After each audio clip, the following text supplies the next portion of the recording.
کیا فائدہ یار دعا کر کے اپنی قبول نہیں ہوتی تو کر کے کیا فائدہ؟ یہ سب سے خطرناک مرحلہ یاد رکھیے. اس میں انسان پھر جو ہے اس دائرے سے نکل جاتا ہے اور اکثر لوگ اس چکر میں جا کے شرک اور کفر تک پہنچ جاتے ہیں. کیسے انشاءاللہ آگے میں رکھوں گا. جبکہ اللہ رب العزت نے اپنی کتاب میں اعلان کیا کہ تم دعا کرو میں تمہاری دعاؤں کو قبول کروں گا. جس طرح میں نے ایک آیت آپ کے سامنے خطبے میں 2 آیتیں تلاوت کی. ایک آیت سورہ غافر سورہ نمبر 40 اس کی آیت نمبر 60 میں نے تلاوت کی. اس میں اللہ فرماتا اور کہتا ہے وقال ربکم ادعونی استجب لکم، کہ تمہارا رب تم سے کہتا ہے، اللہ رب العزت کہتا ہے کہ تم اس سے دعا کرو، استجب لکم میں تمہاری دعاؤں کو سنوں گا. کون کہہ رہا ہے یہ؟ اللہ کہہ رہا ہے تم دعائیں کرو اے مسلمانوں میں تمہاری دعاؤں کو سنوں گا. استجب لکم ان الذین یستکبرون عن عبادتی، اور جو میری دعائیں نہیں کرتے، مجھ سے دعائیں نہیں مانگتے اور تکبر کی بنیاد پر نہیں مانگتے. جو اللہ فرماتا ہے یستکبرون عن عبادتی، جو دعاؤں کو نہیں کرتا تکبر کی بنیاد پہ، اور دعا عبادت چونکہ یہاں لفظ ہے ان عبادتی، جو دعاؤں کی شکل میں میری عبادت نہیں کرتا تکبر کی بنیاد میں، سیدخلون جہنم داخرین، ایسے شخص کو میں جہنم کے اندر ڈال دوں گا. سمجھ رہے بات کو کہ جو دعا نہیں کریں گے تکبر کریں گے، دعا ایک عبادت ہے، تو اللہ فرما رہا ہے ایسے لوگوں کو اٹھا کر میں کہاں ڈال دوں گا؟ سیدخلون جہنم داخرین، ایسے لوگوں کو میں جہنم میں ڈال دوں گا. تو وہ اللہ دعا سنتا ہے، نہ کرنے والوں کو جہنم میں ڈالیں گا تو کرنے والوں کی پھر ضروری اس کے لیے لازم ہے کہ وہ جواب دے. پھر اس کے نفس پہ لازم ہے، جب وہ کہہ رہا ہے مجھ سے کرو، نہ کرو گے تو جہنم میں ڈالوں گا، تو گویا تم کرو میں قبول کروں گا. یہ اس کا معنی ہے. دوسری آیت جو میں نے تلاوت کی سورہ بقرہ سورہ نمبر 2 آیت میں 186 اس میں اللہ نے فرمایا وَإِذَا سَأَلَكَ عِبَادِي عَنِّي فَإِنِّي قَرِيبٌ، کہ میرے بندے اے نبی تم سے سوال کرتے ہیں صلی اللہ علیہ وسلم، کہ میرے بندے سوال کرتے سَأَلَكَ عِبَادِي عَنِّي میرے بارے میں، فَإِنِّي قَرِيبٌ. اگر قرآن کا آپ اگر طرز دیکھیں، قرآن کا جواب دینے کا اگر انداز اور اسلوب دیکھیں، قرآن میں جب بھی رسول اکرم صلی اللہ علیہ وسلم سے سوال ہوا تو اللہ نے فرمایا وہ تم سے پوچھتے ہیں فلا کہہ دو قل، وہ تم سے پوچھتے ہیں چاند کے بارے میں کہہ دو قل کے لفظ آتے ہیں. سبحان اللہ. اس آیت پہ غور کیجیے، اللہ نے فرمایا وَإِذَا سَأَلَكَ عِبَادِي میرے بندے میرے بارے میں پوچھتے ہیں فَإِنِّي قَرِيب، کہہ دو بھی نہیں کہا، رسول کو نکال دیا بیچ میں سے، فَإِنِّي قَرِيب کہہ دو ان سے کہ میں قریب ہوں، نہیں کہا فَإِنِّي قَرِيب میں قریب ہوں ان سے. مطلب گویا جملے اور الفاظ کے اعتبار سے اس کے اندر قالا کا لفظ بھی نہیں ہے کہ نبی تم کہہ دو قل ان سے، یا قال یہ تم ان سے کہہ دو کہ میں قریب ہوں. رسول اکرم صلی اللہ علیہ وسلم کو بھی وہاں سے نکال کر انی قریب سیدھا جواب دیا گیا. حالانکہ سورہ بقرہ اٹھائیے، سوالات کا ایک سلسلہ ہے سورہ بقرہ میں، ہر سوال کے بعد آتا ہے کہ آپ سے سوال کرتے قل ان سے جواب کہہ دو، قل ان سے کہہ دو، قل ان سے کہہ دو، کہ اس کا معنی یہ. یہاں جب سوال ہوا کہ میرے بندے پوچھتے میرے بارے میں، تو رسول اللہ صلی اللہ علیہ وسلم کو قل بھی نہیں کہا، نکال دیا فانی قریب، سیدھا اتنا قریب ہوں کہ مجھے یہ بھی کہنے کی ضرورت نہیں ہے نبی آپ کہہ دو میں قریب ہوں. تو کہا وَإِذَا سَأَلَكَ عِبَادِي عَنِّي فَإِنِّي قَرِيب، جب میرے بندے پوچھتے ہیں میرے بارے میں نبی آپ سے کہہ دو کہ میں ان سے قریب ہوں. اُجِيبُ الدَّعْوَةَ الدَّاعِ إِذَا دَعَانِ، اور جو بھی مجھ سے دعا کرتے ہیں میں ان کی دعاؤں کو قبول کرتا ہوں، ان کی دعاؤں کا جواب دیتا ہوں. اور فرمایا فَلْيَسْتَجِبُوا لِي، تو انہیں چاہیے وہ صرف میرے سے ہی دعا کریں، مجھے سے ہی مانگے. وَلْيُؤْمِنُوا بِي، اور مجھ پر ایمان لائے. لَعَلَّكُمْ يَرْشُدُونَ، شاید کہ وہ ہدایت یافتہ ہو، شاید کہ وہ رشد و ہدایت پر قائم رہے. تو یہاں اللہ رب العزت نے اس کی وضاحت کر دی کہ اے لوگو تم پوچھتے ہو میرے بارے میں قریب ہوں، تمہاری دعاؤں کو سنتا ہوں، لہٰذا تم صرف مجھ ہی سے دعا کرنا تاکہ تم جو ہے رشد و ہدایت پر رہو. ولیؤمن، ایمان بہرحال شرط ہے ہر چیز کے لیے، تو میں ایمان والوں کی دعائیں قبول کرتا ہوں. اور آگے فرمایا جو ہے تاکہ تم رشد و ہدایت پر قائم رہو. تو یہاں اس آیت نے وضاحت کر دی. اسی طرح رسول اللہ صلی اللہ علیہ وسلم فرمایا اور کہا، جامع ترمذی کی روایت آپ نے فرمایا ان الدعاء هو العبادہ، دعا عبادت ہے، عبادت ہے دعا، یاد رکھیں. اسی طرح فرمایا جامع ترمذی کی یہ بھی روایت ہے الدعاء مخ العبادہ، دعا عبادت کا مغز ہے، یہ عبادت کا مغز ہے. نماز دعا، حج دعا، یہ مغز ہے. دیکھیے ہر کسی چیز کے بعد دعا ہے نا، حج کے ارکان کر رہے دعا کر رہے، اس میں مغز ہے نا اس کا. تو دعا عبادت کا مغز ہے، یہ اتنی اہم چیز ہے، اس کو امت جو ہے غور کرے اور اس چیز کو سمجھے. اسی طرح اب جب میں نے یہ کہا اللہ کہتا ہے دعائیں کرو اور اللہ دعائیں قبول کرتا ہے، تو اللہ رب العزت دعاؤں کو کیسے قبول کرتا ہے، اس کا کیا طریقہ ہے؟ آئیے اس سے پہلے ایک حدیث دیکھتے ہیں جو دعاؤں کی قبولیت کے تعلق سے کہ اس کی مختصر صورتیں کیا ہوتی ہیں. جب میں نے کہا اللہ دعائیں قبول کرتا ہے تو اللہ دعاؤں کو کیسے قبول کرتا ہے، اس کا طریقہ کیا ہے؟ کیا جو میں مانگوں وہ کر دیتا ہے؟ طریقہ کیا ہے؟ آئیے سنیے. نبی اکرم صلی اللہ علیہ وسلم فرماتے ہیں، مسند احمد کی روایت ہے، ابو سعید خدری رضی اللہ عنہ حدیث کے راوی فرماتے ہیں، آپ صلی اللہ علیہ وسلم فرمایا کہا، مسلمان دعا کرتا ہے جس میں گناہ اور خطا رحمی کی اگر بات نہ ہو. ایک مسلمان اللہ سے دعا کرتا ہے جس میں گناہ کی بات نہ ہو، اللہ مجھے زنا آسان کر دے یا مجھے فلاں نہیں، گناہ کی بات نہ ہو، اور قطع رحمی رشتے توڑنے کی بات نہ ہو کہ اللہ میرا رشتہ ان سے توڑ دے، میں ان سے فلاں کرتا ہوں، جس میں گناہ کی بات نہ ہو، رشتے توڑنی قطع رحمی کی بات نہ ہو، تو آپ صلی اللہ علیہ وسلم فرماتے ہیں اللہ 3 میں سے 1 ضرور عطا کرتا ہے. جب بندہ اللہ سے دعا کرتا ہے جو گناہ کی نہ ہو، پہلا شرط، دوسرا قطع رحمی رشتے توڑنے کی نہ ہو، تو اللہ 3 میں سے کوئی 1 کام اس کے ساتھ کرتا ہے. غور سے سنیے تاکہ وضاحت ہو جائے کہ اللہ دعائیں بولتے ہیں نا اس میں قبول نہیں کرتا ہے، تو کیا کرتا ہے سنیے. 3 میں سے کوئی 1 کام. پہلا، دعا کے مطابق خواہش پوری کر دیتا ہے.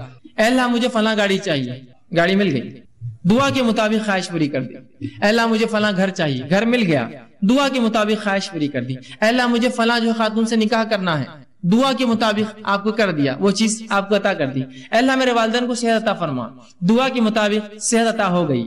تو جو مانگتا ہے مل جاتا ہے، پہلی شکل.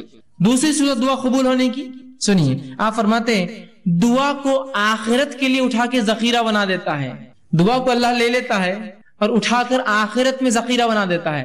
اینڈ ٹائمز کا سٹاک، مرنے کے بعد کی زندگی کے لیے ایک سٹاک بنا کے رکھ دیتا ہے، آخرت کا ذخیرہ بنا دیتا ہے. اور تیسرا فرماتے ہیں دعا کے برابر مصیبت کو ٹال دیتا ہے. دعا کے برابر آپ نے دعا مانگی اللہ مجھے گاڑی دے، اب بولیں گاڑی نہیں ملی مجھے، دعا کے برابر مصیبت ٹال دی. ہو سکتا ہے گاڑی لیتے آپ ایکسیڈنٹ ہو کے مر جائے، دعا کے برابر مصیبت ٹال دی، گاڑی نہیں دلائی آپ. دعا کے برابر مصیبت ٹال دی تو آپ کی دعائیں اللہ نہیں قبول کر کے در حقیقت قبول کر رہا ہے، وہ اس کا بدلہ دے رہا ہے آپ کو. مطلب مجھے لگ رہا ہے کہ یہ چیز میرے لیے اچھی ہے، پتہ چلا اس میں تو میرے لیے شر تھا، اللہ نے بچا لیا، بعد میں الحمدللہ میں بچ گیا، ورنہ وہ چیز لے کے پھنس جاتا ہوں. سمجھے آپ؟ تو نہیں قبول کر کے قبول کرتا ہے آپ کی دعا. وہ 3 شکلیں، پہلی ہو بہو جو مانگا عطا ہوا، دوسری شکل آخرت کے لیے توشہ ذخیرہ بنا کے اعمال میں رکھ دیا، تیسری شخص دعا کے برابر مصیبت ٹال دی جاتی ہے. صحابہ نے کہا اللہ کے رسول تب تو ہم کثرت سے دعائیں کریں گے، مطلب دعا میں نقصان کچھ ہے نہیں صرف فائدہ ہے، تب تو ہم کثرت سے دعائیں کریں گے. تو آپ صلی اللہ علیہ وسلم فرمایا اللہ کے پاس بہت خیر ہے، تم جتنی چاہو کرو، اس کے خزانے بہت زیادہ کم نہیں ہونے والے، کرتے رہو جاؤ. اور ایک دوسری روایت میں آپ نے فرمایا ایک بندہ اللہ کے پاس جائے گا، اس کا حساب کتاب ہوگا، وہ کہیں گے اللہ میں نے یہ اور یہ عمل تو کبھی زندگی میں نہیں کیے تھے، مطلب کچھ ایسے عمل اس کے نام عمل میں ہوں گے جو اس نے کیے نہ ہوں گے. وہ کہیں گے اللہ یہ کیا ہے؟ تو اللہ کہیں گا یہ وہ تیری دعائیں تھی جو میں نے قبول نہیں کی تھی جب تو نے مانگی تھی دنیا میں. تو وہ بندہ کہیں گا کاش کہ میری اللہ کوئی دعا قبول نہ کرتا، اس لیے کہ اتنا اجر ملے گا نہیں قبول ہونے والی دعاؤں کا جسی کو امتحان ہے. تو وہ کہیں گا کاش ہے اللہ تو میری ایک بھی دعا قبول نہ کرتا دنیا میں، آج اس کا اجر ملتا. تو کیا ہوتا اس سے؟ اجر بڑھنے سے، نام اعمال نے وزن نیکیوں کا بڑھنے سے اس کے مقامات بلند ہوتے تھے جنت. تو کہیں کاش ایک بھی دعا اللہ دنیا میں قبول نہ کیا ہوتا تو نے میری. تو 3 میں سے 1 ملتا ہے، یاد رکھیے. اب کوئی دعائیں نہ چھوڑے، اللہ سے ناراض نہ ہو، اللہ سے رسوائی کا اظہار نہ کرے اللہ میری نہیں سنتا ہے، وہ سن رہا ہے آپ کی، آپ کو 3 میں سے 1 دے رہا ہے. دعا کے بدلے دعا جو مانگا وہ دے رہا ہے، یا اس کے بدلے آخرت کے لیے اٹھا کے رکھ رہا ہے، یا اس کے بدلے آپ کو اور مجھے اس کے برابر مصیبت کو ٹال دے رہا ہے، مصیبت کو ٹال دے رہا ہے. اور کیوں نہ ہو، ہم لوگوں کے لیے کچھ چیزیں ایسی ہوتی ہیں ہم ظاہر کو دیکھتے ہیں نا، اللہ جو ہے باطن کا جاننے والا ہے، وہ زیادہ بہتر جانتا کیا اچھا اور کیا نہیں. میں دعائیں مانگ رہا ہوں اور اللہ نے قرآن میں فرمایا سورہ بقرہ میں انسان کبھی کبھار اپنے لیے دعاؤں کی شکل میں بد دعائیں مانگتا ہے، دعائیں نہیں ہوتی بد دعائیں مانگتا ہے. وہ قسم سے اللہ اس کو نہ قبول کر کے رحم کرتا ہے ہم پر. مجھے علم نہیں کسی چیز کا، میں دعا کر رہا ہوں اللہ یہ چیز ہی مجھے چاہیے، دعا یوں کرنا چاہیے اللہ اس میں خیر ہو تو مجھے دے، نہیں یہ چیز ہی مجھے چاہیے. اللہ نے کہا ٹھیک ہے لے لے. آپ نے وہ چیز لی، اس کے بعد اس کا بھاؤ ختم ہو گیا، وہ چیز بیکار ہو گئی، وہ تو ناقص تھی، اس سے فلاں مسائل تھے، آپ کہیں گے میں نے کیا کر دیا، خیر کی نہیں کیا آپ نے، بس اپیل تھی کہ وہی چاہیے، دے دیا اللہ، خیر کی نہیں مانگی آپ نے. سمجھ رہے؟ تو کبھی کبھار دعاؤں کی شکل میں بد دعائیں مانگتے اللہ سے، سمجھے؟ تو اللہ سے دعا کرنے کا حکم ہے. اس چیز کو سمجھے دعا کیا ہے، یہ بڑی اہم چیز ہے. اور 3 میں سے کوئی ایک شکل میں انشاءاللہ العزیز ہماری دعائیں قبول ہوتی ہے، اور آخرت میں اگر اس کا بدلہ ملے تو انسان کہیں گا دنیا میں کاش قبول نہ ہوتی تو بڑا اچھا ہو جاتا، اس لیے آخرت میں بہت کثیر اس کا بدلہ ملے گا. ٹھیک ہے؟ اسی طرح اب جو میں نے کہا دعائیں قبول ہونے کی 3 صورتیں ہیں، 3 صورتیں ہیں، اس میں سے جو 3 صورتیں ہیں اس میں سے جو ایک صورت اللہ ہو دعا کو قبول کرتا ہے، اس جو سٹیپ جو پہلا قبول جو اللہ ہو کرتا ہے، اس کے پھر 2 طریقے اللہ کے قبول کرنے کے. اللہ ہر دعا قبول کرتا ہے، دعائیں 3 شکل میں قبول ہوتی ہیں، ہو آخرت میں بدلا، اس کے برابر مصیبت ٹالتا ہے. تو جو پہلی شکل اللہ قبول کرتا ہے، اس قبول کرنے کی پھر 2 شکلیں ہیں. اس قبول کرنے کی دو شکلیں، وہ کیا ہے؟ پہلی شکل یہ ہے دعا مانگی تبھی قبول ہو گئی، آج میں نے دعا کی کل نتیجہ آ گیا، آج میں نے دعا کی پرسوں نتیجہ آ گیا، آج میں نے دعا کی 1 مہینہ بعد رزلٹ تھا میرا اور وہی آیا جو میں چاہتا تھا. تو یہ ہوا فوراً حال میں، مطلب بالکل آپ دیکھ سکتے ہیں اس کی دعا فوراً قبول ہو گئی آپ کی. اور کبھی اس دعا کو اللہ بعد میں قبول کرتا ہے، بہت لمبے عرصے کے بعد. کتنا عرصہ ہم نہیں جانتے، بہت دن بعد کرتا ہے. لیکن تو جو پہلی شکل ہے، پھر اس کے 2 ٹائپس ہوتے ہیں، پہلا فوراً، دوسرا تھوڑا وقت کے بعد. آئیے اس کی مثالیں ہم دیکھتے ہیں. جس میں دعا جو فوری قبول ہو جاتی ہے اس کی ایک مثال ہے، صحیح بخاری کی روایت ہے. آپ صلی اللہ علیہ وسلم فرماتے ہیں 3 لوگ تھے بنی اسرائیل سے اور وہ جنگل میں تھے، زوردار بارش ہونے لگی، تینوں نے گفا میں پناہ لے لی. اچانک اوپر سے ایک پتھر گرا اور گفا کی منہ پہ آ کے لگ گیا، گفا بند ہو گئی. تینوں نے کہا اپنے اپنے نیکی کا وسیلہ تلاش کرو اور اللہ کے سامنے ایسی نیکی بیان کرو جو نیکی خالص اللہ کے لیے کی ہوں گی تاکہ یہ مصیبت ٹل جائے. پہلے نے کہا اللہ میں نے اپنے والدین کے لیے جو ہے بکریاں چرا کر آیا تھا، والدین سو گئے، میں روز پہلے ان کو دودھ پلاتا، اس دن بعد میرے والدین سو گئے تھے، بچے حالانکہ میرے بھوک سے تڑپ رہے تھے، میں نے پھر بھی بچوں کو جو ہے دودھ نہیں دیا، پہلے والدین کے اٹھنے کا انتظار کیا، انہوں نے پیا، پھر میں نے بچوں کو دیا. یہ میں نے تیرے لیے کیا تھا، اگر تجھے یہ چیز پسند ہے تو جو ہے اس کو جو ہے تو تھوڑا اس مصیبت کو ہٹا دے. پتھر تھوڑا کھسک گیا، روشنی اندر آنے لگی، فوراً اثر ہوا دعا کا، فوراً انسٹنٹ دعا ہوئی، اثر ہوا، پتھر تھوڑا کھسک گیا. پھر دوسرے شخص نے دعا کی اور تیسرا بہرحال تفصیلی ہے واقعہ بہت لمبا. تینوں نے دعا کی، ایک کی دعا پہ تھوڑا کھلا روشنی آئی، دوسرے کی دعا پہ اتنا کھلا کہ باہر دیکھ سکتے لیکن نکل نہیں سکتے، تیسرے کی دعا پہ وہ رول کر کے بازو ہٹ گیا اور تینوں باہر نکل گئے. جبھی اللہ نے جواب دیا ان کی دعا کا. یہ ایک شکل ہے. اب دوسری شکل جو اللہ بعد میں جواب دیتا ہے، جو بعید ہوتا ہے، عرصے بعد دیتا ہے، تو آئیے اس کی مثال قرآن نے دی. ابراہیم علیہ الصلوۃ والسلام نے اللہ سے دعا کی، سورہ بقرہ سورہ نمبر 2 آیت نمبر 129، اور فرمایا ربنا وابعث فیہم رسولا منہم یتلو علیہم آیاتک ویعلمہم الکتاب والحکمت ویزکیہم. اے اللہ ان لوگوں میں سے، انہی میں سے ایک رسول پیدا کر. اے اللہ ان لوگوں میں سے. دعا کب کیا آپ نے معلوم آپ کو؟ جب اسماعیل علیہ السلام اور حاجرہ علیہ السلام کو لا کر مکے میں چھوڑ دیا. مکے میں چھوڑنے کے بعد جب آئے تو ایک دعا کر رہے ہیں. کیا دعا کر رہے ہیں؟ اے اللہ میری اس اولاد سے، اسماعیل سے، اس کی نسل سے، ان لوگوں میں سے جو ہے اللہ فرمایا ربنا وابعث فیہم رسولا منہم، انہی کے اندر سے ایک رسول انہی میں سے بھیج، یتلو علیہم آیاتک، جو تیری آیتیں پڑھ پڑھ کر انہیں سنائے، ویعلمہم الکتاب، اور تیری کتاب کا علم انہیں دے، والحکمہ، اور ان کو نبوی علم، احادیث کا علم، حکمت عطا فرمائے، ویزکیہم، اور ان کی نفسوں گناہوں سے پاک کرے. اور یہ دعا کا نتیجہ کون تھے معلوم آپ کو؟ یہ دعا کب قبول ہوئی؟ نبی اکرم صلی اللہ علیہ وسلم اس دعا کا نتیجہ تھے. آپ نے حدیث میں اس کی تفسیر کی اور فرمایا، آپ نے فرمایا میں اپنے باپ ابراہیم کی دعا کا نتیجہ ہوں. کتنے ہزار سال پہلے کی تھی ابراہیم علیہ السلام نے دعا؟ قبول کب ہوئی؟ وہ انہی میں سے رسول آیا. آخری نبی عرب تھے، اسماعیل علیہ السلام کی نسل تھے، لیکن ہزاروں سال بعد دعائیں رائے گا نہیں جاتی ہے، اثر لاتی ہی اثر ہو فوراً یا بعد میں. اور بعد کی فوراً کی مثال بھی میں رکھ دی، بعد کی مثال بھی رکھ دی آپ کے سامنے. تو اللہ کے رسول ابراہیم علیہ السلام کی دعا قبول ہوئی. ہر دعا قبول ہوتی، میری آپ کی بھی ہوتی ہے، لیکن فوراً نہیں ہوئی. کئی ہزار سال بعد اسی نسل میں اسماعیل علیہ السلام سے ایک نبی آئے. دعائیں خوب دیجیے، خوب دعائیں دیجیے. یہ دعائیں پتہ نہیں کب اثر لائیں، کتنے نسلوں بعد لائیں گی. ابراہیم علیہ السلام کی دعا ہزاروں سال بعد رنگ لائی، 3000 3.5 4,000 سال بعد.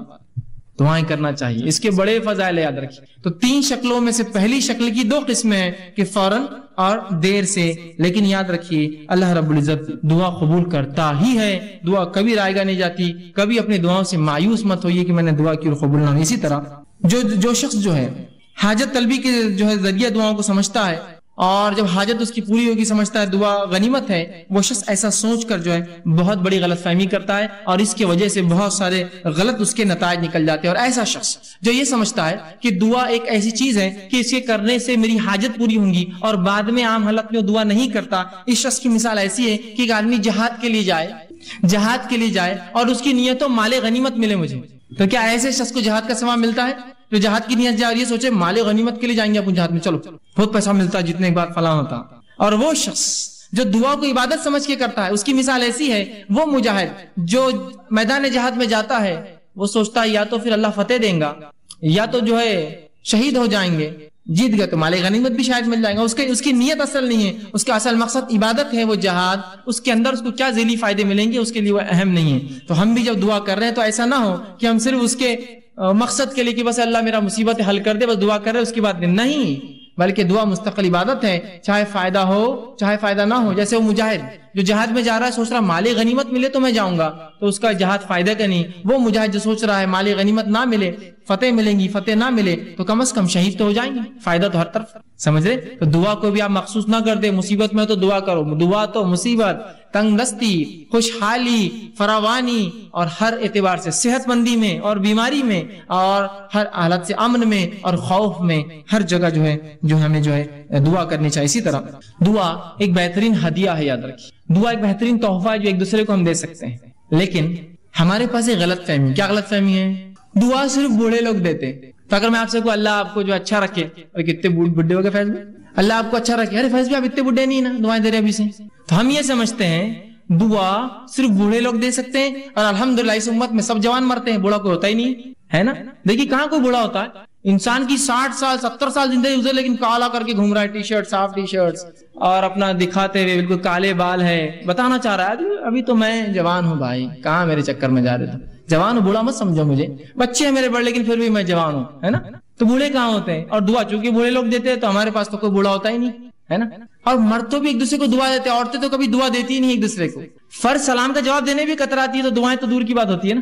اگر کوئی ایک خاتون کو دوسری خاتون کر دے السلام علیکم، بولتی ہے تم نے ہم کو سلام کیے، بولتی ہوں کیوں پہچانتے ہم کو نہیں، ادھر لینے آنے والے کے بعد میں نہیں، ایسا بھی نہیں.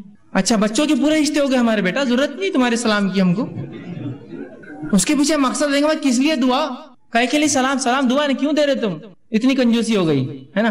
اور عورتیں بھی بوڑھی نہیں ہوتی، اس لیے کوئی ہوتا نا، پہلے ایک زمانہ تھا دعائیں دیتے تھے، عورتیں کثرت سے دعائیں دیتے، آج کوئی نہیں تھا، اس لیے کہ دعائیں بوڑھے لوگ دیتے اور اس امت میں ماشاءاللہ سب جوان مرتے، بوڑھا کوئی ہوتا نہیں ہے، لہٰذا دعا کی ضرورت نہیں. دعا دیجئے، کثرت سے ایک دوسرے کو دعا دیجئے. دعا ہدیہ ہے ایک دوسرے کو جو ہم دیتے، تحفہ ہے، کچھ نہیں دے سکتے، دعا تو دے سکتے ہیں نا.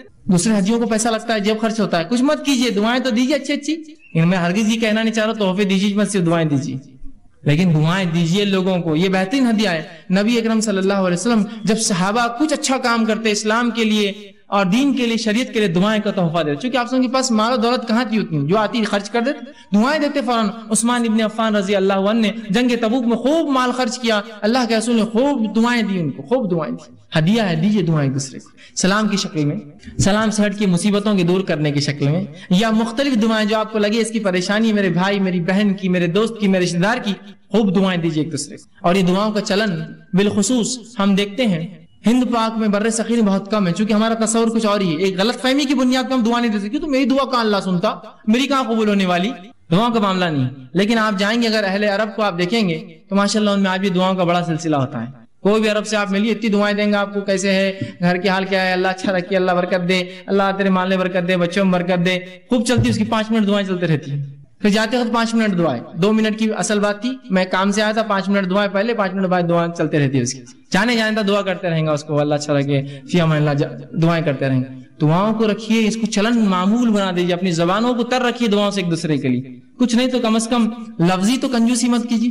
ایک دوسرے کو خالی دعائیں دینے میں کیا جاتا ہے، دعاؤں کو خوب یاد کیجیے، ایک دوسرے کو خوب دعائیں دیجیے. عربی نہیں آتی ہے کوئی مسئلہ نہیں، اردو میں بولیے، کوئی عربی میں ہی کرنا شرط نہیں ہے. دعا جو سنت سے ثابت دعائیں اس کو عربی میں ہی کرنا، اس کا اصل ثواب تو تبھی ہے. لیکن نہ یاد ہو تو کم از کم اردو میں تو بول سکتے ہیں نا، اللہ اچھا رکھے، خوش رکھے، برکت دے، یہ تو اتنا تو بول سکتے ہیں نا. نہیں دعا دینے میں بہت شرم آتی، کیوں گالیں دینے میں شرم نہیں آتی تم کو کبھی؟ صرف دعا میں ہی شرم، تم کو پورے دینی کام میں شرم اور حیا اور سب آتی ہے. نماز پڑھو تو شرم آ رہی، دعا دو تو شرم آ رہی، یہ کرو تو شرم آ رہی، اذان دو تو شرم آ رہی، باقی سب ننگے دھڑنگے کاموں میں ہم کو شرم نہیں. کھل کر ڈٹ کر سڑک پہ کھڑ رہ کے پچکاریاں مار رہا، اس کو شرم نہیں آیا، اس کو کیا دعا نہیں بہت شرم آتی، دعا وہ اچھا نہیں دکھتا ہے اتنے بڑے لوگ دعا دینا. یہاں پچکاری مارنے کی شرم نہیں آتی تم کو.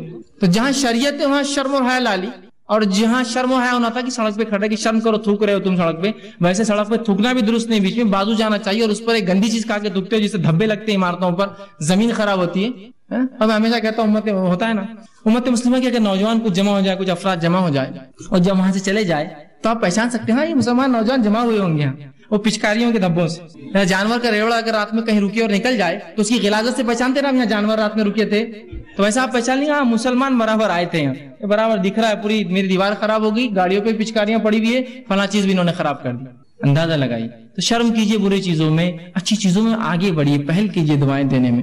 تو دعائیں کوئی بوڑھے اور جوان کا مسئلہ نہیں، مرد اور عورت کا مسئلہ نہیں ہے، دن اور رات کا مسئلہ نہیں ہے، عرب اور عجم کا مسئلہ نہیں ہے، عربی اور غیر عربی کا مسئلہ نہیں ہے. خوب دعائیں دیجیے ایک دوسرے کو. دعائیں تحفہ ہے، ہدیہ ہے ایک دوسرے کو. ٹھیک اسی طرح دعا مومن کا زبردست ہتھیار ہے.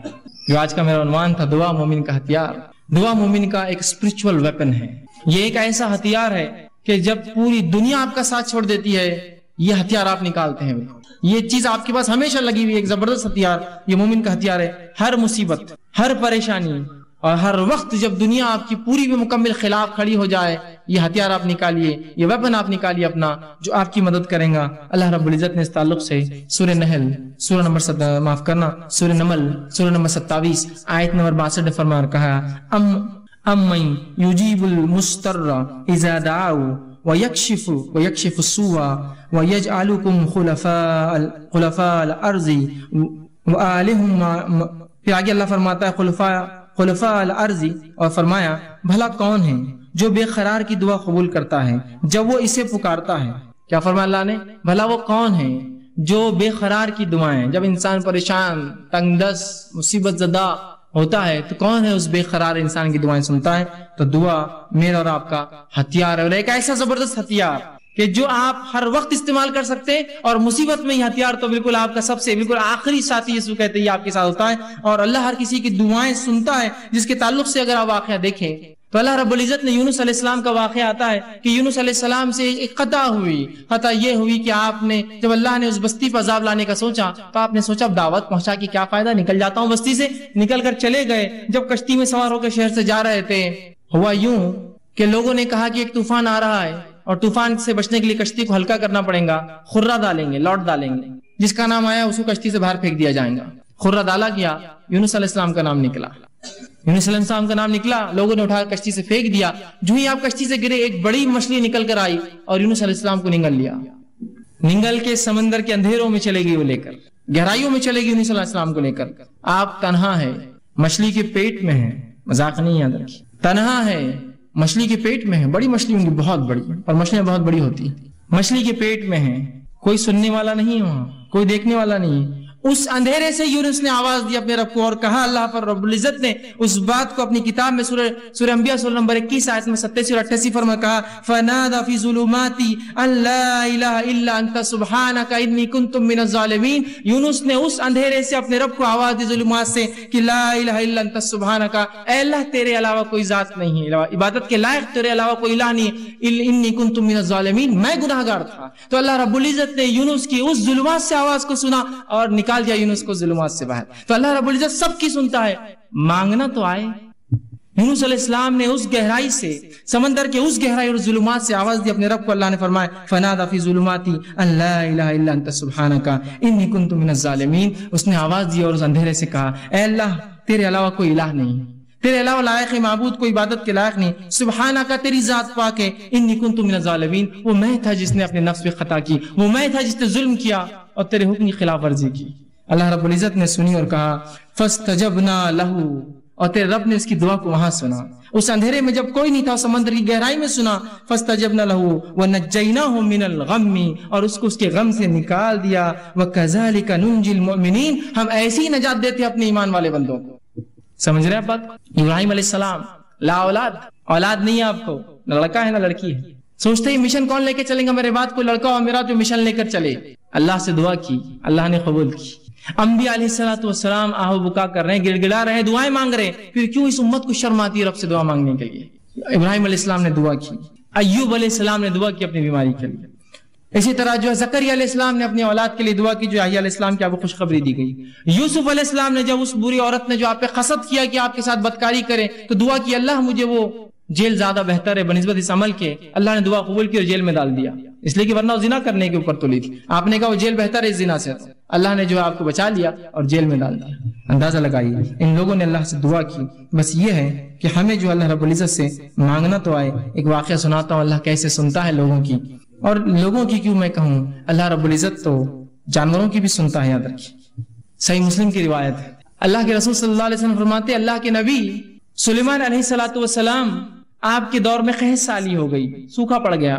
جو ہے سلیمان علیہ السلام اپنے لشکر کو لے کر چلے، لاؤ لشکر جو ہے مسلمانوں کو لے کر چلے کہ بستی سے باہر نکل کر اللہ سے نماز استسقاء دعا، نماز استسقاء کیا ہے؟ دعا ایک قسم کی عبادت کر کے دعا مانگتے ہیں، نماز استسقاء کے لیے نکلے، جب نکل کر چلے اپنے جو ہے بستی سے اور ایک جگہ سے گزرے جہاں چونٹیاں تھی، جب وہاں سے نکلے آگے چلے تو کہا اب جانے کی ضرورت نہیں ہے، ہمیں واپس جانا ہے۔ تو لوگوں نے کہا اے یونس، معاف کرنا، اے سلیمان، تم ہمیں نماز استسقاء کے لیے لے کر چلے تھے، کیا بات ہے، کیوں اب تم کہہ رہے ہو؟ تو کہا جب ہم وہاں سے چلے تھے ایک چونٹی الٹی اپنے پیٹھ کے بل لیٹی اور اس نے اپنے پورے پیر آسمان کی طرف کیے اور اللہ سے دعا کی بارش کی، اللہ نے اس کی دعا سن لی، اب ہمیں نماز استسقاء کی ضرورت نہیں ہے۔ اس لیے کہ جو ہے سلیمان علیہ السلام جانوروں کی بات سمجھتے تھے، تو کہا اللہ نے اس کی دعا قبول کر لی، تو اللہ تو چونٹیوں کی قبول کرتا ہے، پھر تمہاری اور میری مومنوں کی کیوں نہیں سنیں گا؟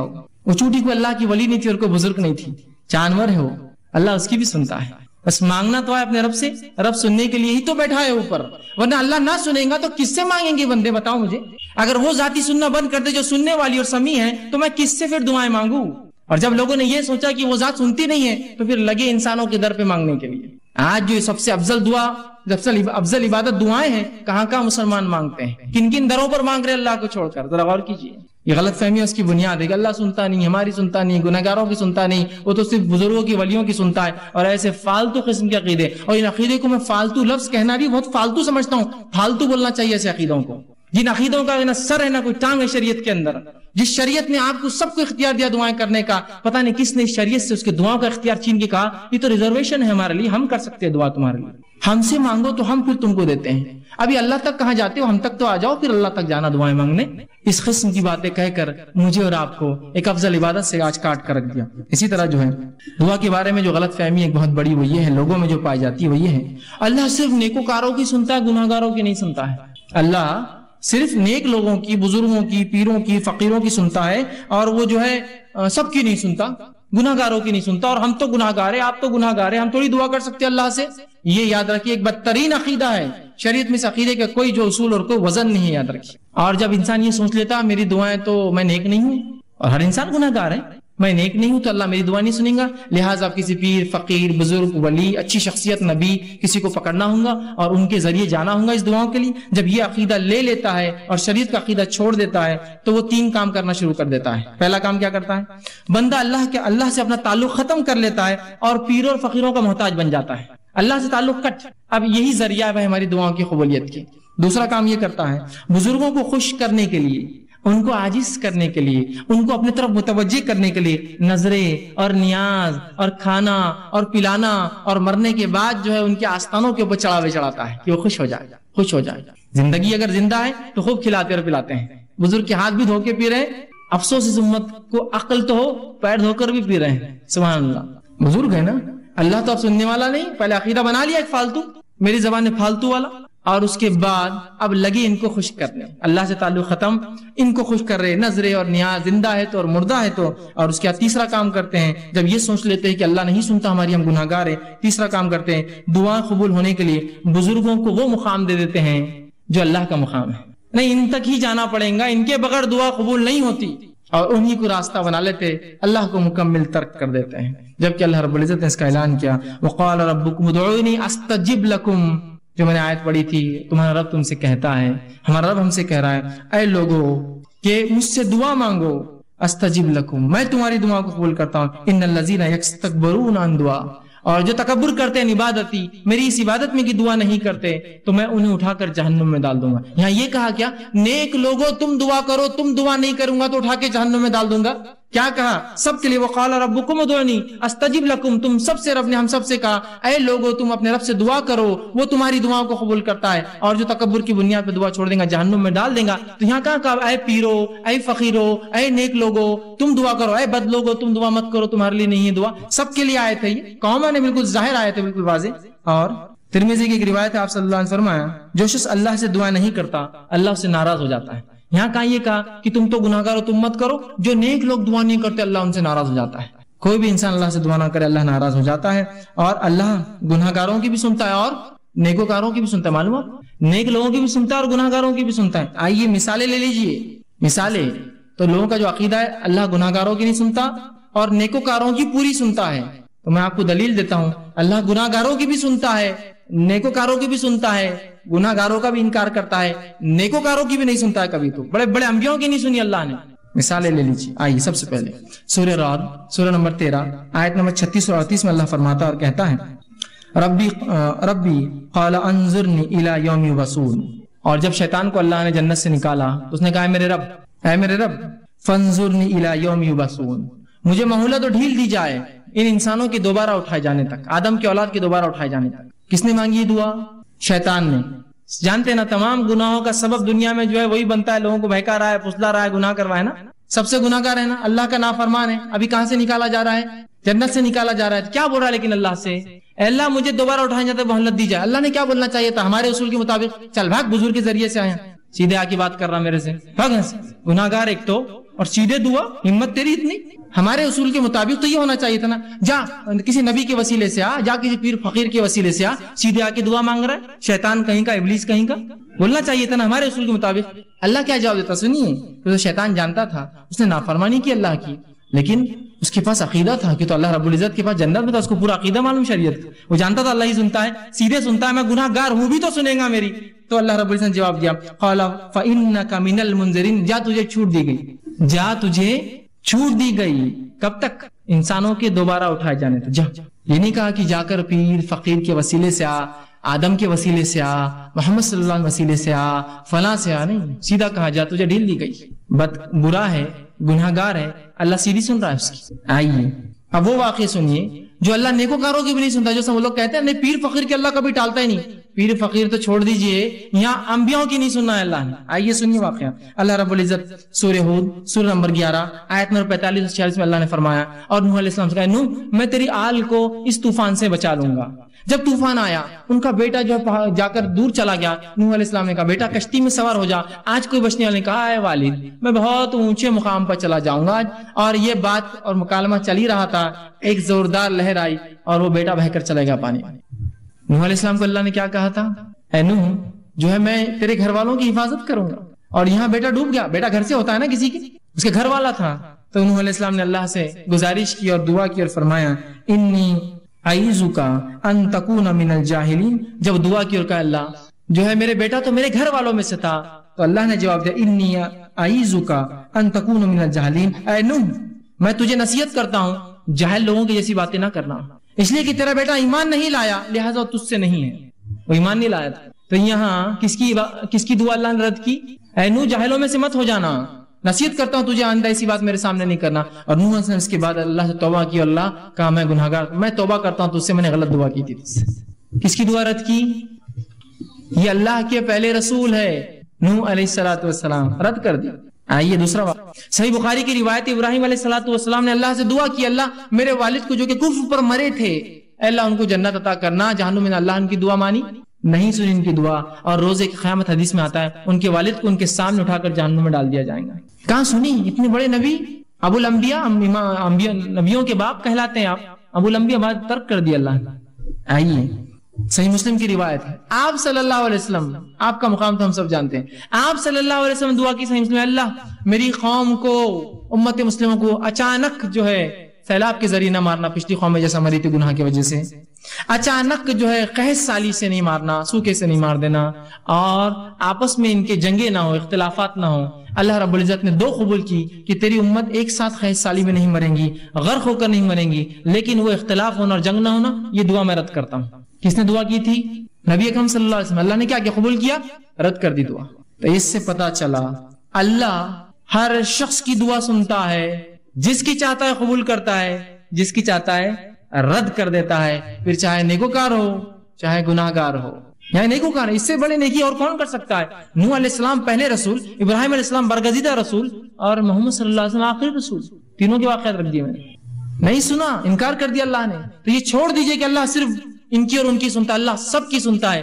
مانگی تو صحیح اس سے, مانگی تو صحیح اس سے, اور تین طرح سے قبول کرتا ہے. سمجھ نا, اس بات کو یاد رکھیں. ورنہ پھر میں نے تو مانگا قبول نہیں ہوئی. ارے عقل پکڑو, چیزوں کو سمجھو. دنیا کی چیزوں میں تو صبر کرتے ہو بڑا, نہیں صبر کو ابھی فلاں ہو جائیں گا.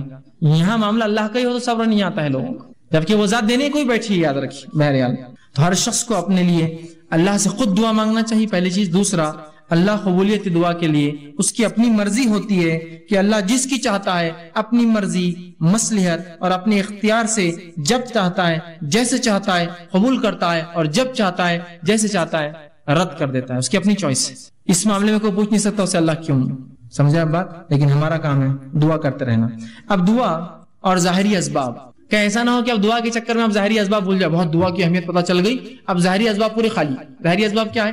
کہ بھائی ایگزام میں پاس ہونا ہے، اللہ پاس کر دے، اللہ پاس کر دے، اللہ میرٹ میں لا دے، اللہ میرٹ میں لا دے۔ ارے پڑھو لکھو نا، اب اس کی کیا ضرورت، دعا کی اہمیت معلوم ہوگی اپنے کو، بس اللہ سے مانگنا ہے بس۔ یہ سو ظاہری اسباب کے ساتھ دعا۔ نبی اکرم صلی اللہ علیہ وسلم کا ایک شخص سے اور اللہ کے رسول، کیا میں اللہ پر بھروسہ کر کے اپنے اونٹنی کو کھلا چھوڑ کے مسجد میں نماز کو آ جاؤں؟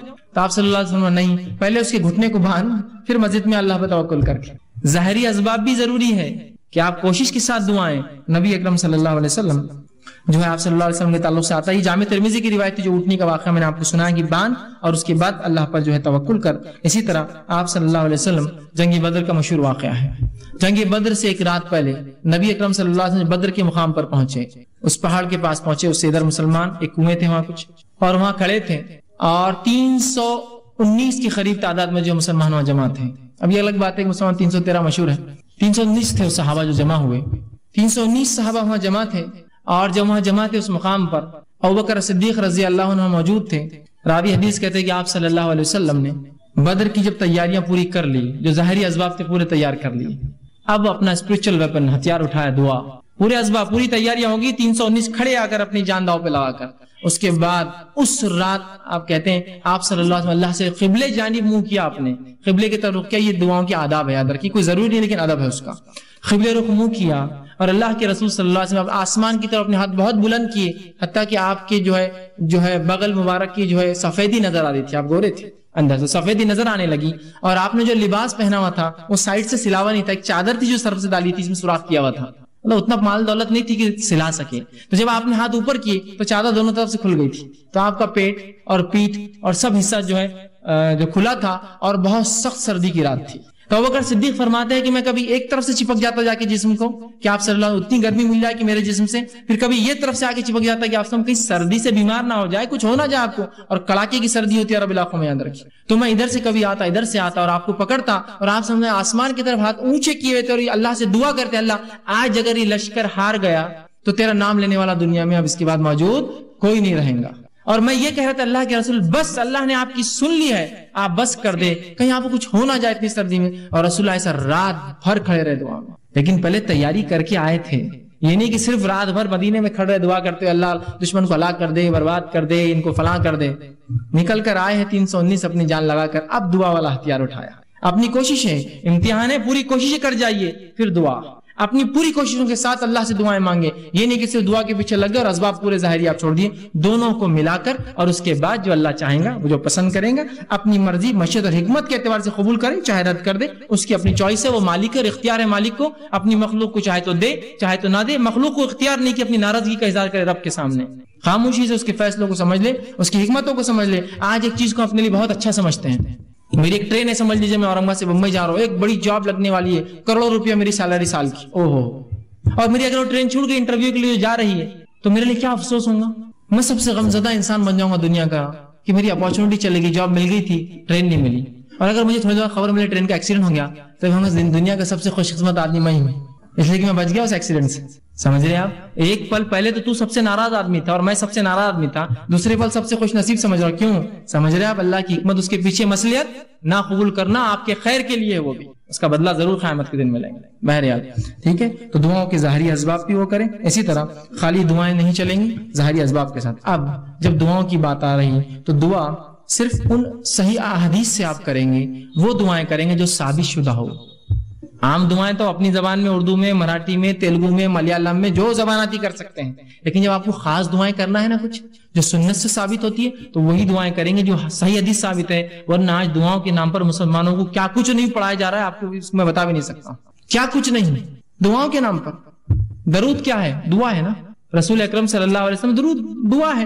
ایسے ایسی دعائیں ایجاد کر دی جو آپ نے کبھی زندگی میں بھی نہیں بتائے، جو آپ صلی اللہ علیہ وسلم دعائیں جو درود بتائے ہیں، کم و بیش 10-15 درود ہیں مختلف، الگ الگ، چھوٹے چھوٹے، اور سب سے بڑا کون سا ہے معلوم آپ کو؟ وہ جو نماز میں ہم پڑھتے ہیں اللہم صلی علی محمد، وہ سب سے بڑا ہے، اتنے درود بتائے آپ نے بس۔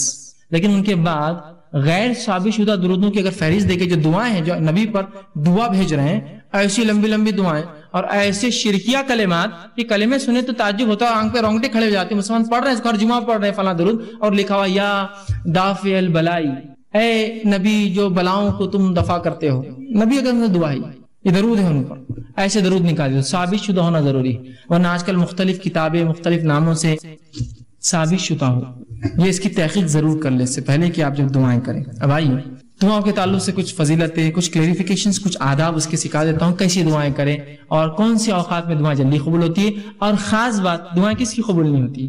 پہلے اس عنوان کا نام یہی ہم نے رکھا تھا، دعائیں کیوں قبول نہیں ہوتی، پھر میں نے کہا بہت چھوٹا عنوان ہو جائے گا، ذرا وسعت لاتے ہیں، دعا مومن کا ہتھیار۔ انشاءاللہ یہ عنوان آئے گا، بہت سے لوگوں دعا قبول نہیں ہو رہی، کہاں سے ہوں گی، دعائیں کی شرائط میں تو اترو، پہلے کنڈیشن تو لاگو کرو، ٹھیک ہے۔ تو آئیے دعا کی فضیلت کیا ہے، میں نے کچھ تو باتیں رکھی اور رکھ دیتا ہوں۔ دعا آپ صلی اللہ علیہ وسلم فرمایا عبادت ہے، جامع ترمذی کی روایت۔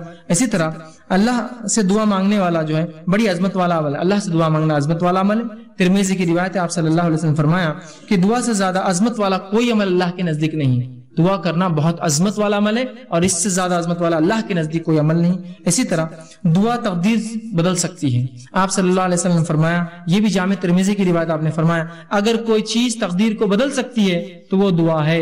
کتنی افضل چیز ہے نا دعا، سب کر سکتے ہیں اور سب کی قبول بھی ہوتی ہے، تو دعا ہے۔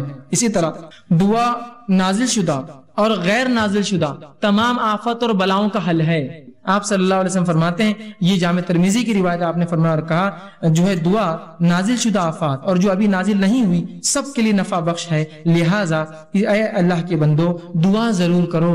مطلب جو بلائیں تم پر نہیں آئی اور جو بلائیں آئی ہوئی ہیں دونوں کو ٹالنے کا حل راستہ کیا ہے، دعا کرو۔ یہ نہیں کہا کہ اے امت مسلمہ کے ولیوں تم دعا کرو، سب سے کہا نا، اگر خاص ہوتی دعا کہ اللہ گناہگار کی نہیں سنتا تو کہتے نا کہ اے امت مسلمہ کے نیک لوگوں تم دعا کرو، اس لیے کہ جو بلا اتری ہے اور جو اترنے والی ہے وہ اسے ٹل جاتی ہے، نہیں کہا نا، تم سب دعا کرو، ٹھیک ہے، ہم سب سے کہا۔ اسی طرح دعا کرنے والے کو اللہ کبھی محروم نہیں رکھتے۔ دعا کے لیے ہاتھ اٹھانا یہ مسنون ہے، سنت طریقہ، یاد رکھیے آپ ہاتھ اٹھانا چاہیے دعا کے لیے، لیکن ہاتھ بہت لمبے لمبے نہیں پھیلانا، سوائے اس کے کہ آپ صلی اللہ علیہ وسلم جب ہاتھ اٹھاتے تو ہاتھ نزدیک ہوتے، ملے ہوئے ہوتے، حدیث میں آتا ہے ہاتھ ملے ہوئے ہوتے، ٹھیک ہے۔ اور جب آپ اشد بہت شدت ہوتی تو ہاتھ کو دور نہیں کرتے، وہاں شدت کی دعا تو ہاتھ کھولتے جاتا ہو نہیں، جب آپ شدت سے دعا کرتے تو ہاتھ اوپر کی طرف جاتے، جتنی شدت ہوتی دعا ہوتی کہ بدر میں آپ نے ہاتھ اتنے اوپر کیے تھے کہ آپ کے بغل نظر آ رہے تھے، اور بارش نماز استسقاء میں آپ اتنے اوپر ہاتھ کرتے اور الٹے کرتے کہ آپ کا بغل نظر آتا۔ تو دعا کی شدت جتنی زیادہ ہوں گی آپ ہاتھ اتنے اوپر اٹھائیں گے اللہ کی طرف، اوپر کی طرف، یہ عاجزی کی علامت ہے۔ اور ظاہر سی بات ہے بندہ ہاتھ اٹھا رہا ہے مطلب کچھ مانگ رہا ہے، ایک بھیکاری کی حیثیت سے کھڑا ہے، ٹھیک ہے، عاجزی کی علامت ہے۔ میں یہ بھی نہیں کہوں گا کہ ہاتھ کھلے رکھنے سے دعا نیچے گر جاتی، ایسا نہیں ہے، یہ سب اللہ کا غائب کا معاملہ ہے، لیکن ہاتھ ملانا چاہیے اور ہاتھوں کو آپ اس کی شدت کے اعتبار سے کیجئے، اور قبلے رخ ہونا بھی یہ سنت ہے، یاد رکھ، ٹھیک ہے۔ تو آپ صلی اللہ علیہ وسلم فرمایا دعا کے لیے ہاتھ اٹھانا مسنون ہے، اور دعا جب کرتا ہے بندہ محروم۔ ابن ماجہ کی روایت آپ نے فرمایا اور کہا تمہارا رب بڑا حیا کرنے والا ہے اور بڑا سخی ہے، بہت دینے والا ہے، اس کو ایک تو شرم بہت آتی اور بہت سخی ہے، بہت دینے والا ہے، تو لہٰذا جب بندہ اس کے حضور میں ہاتھ اٹھاتا ہے تو اللہ کو شرم آتی ہے، میں کیسے نہیں دوں گا اس کو، ایک مطلب بہت حیا آتی ہے اس کو کہ کوئی اس کے در پر آئے مانگے اور وہ بخالی ہاتھ چھوڑے۔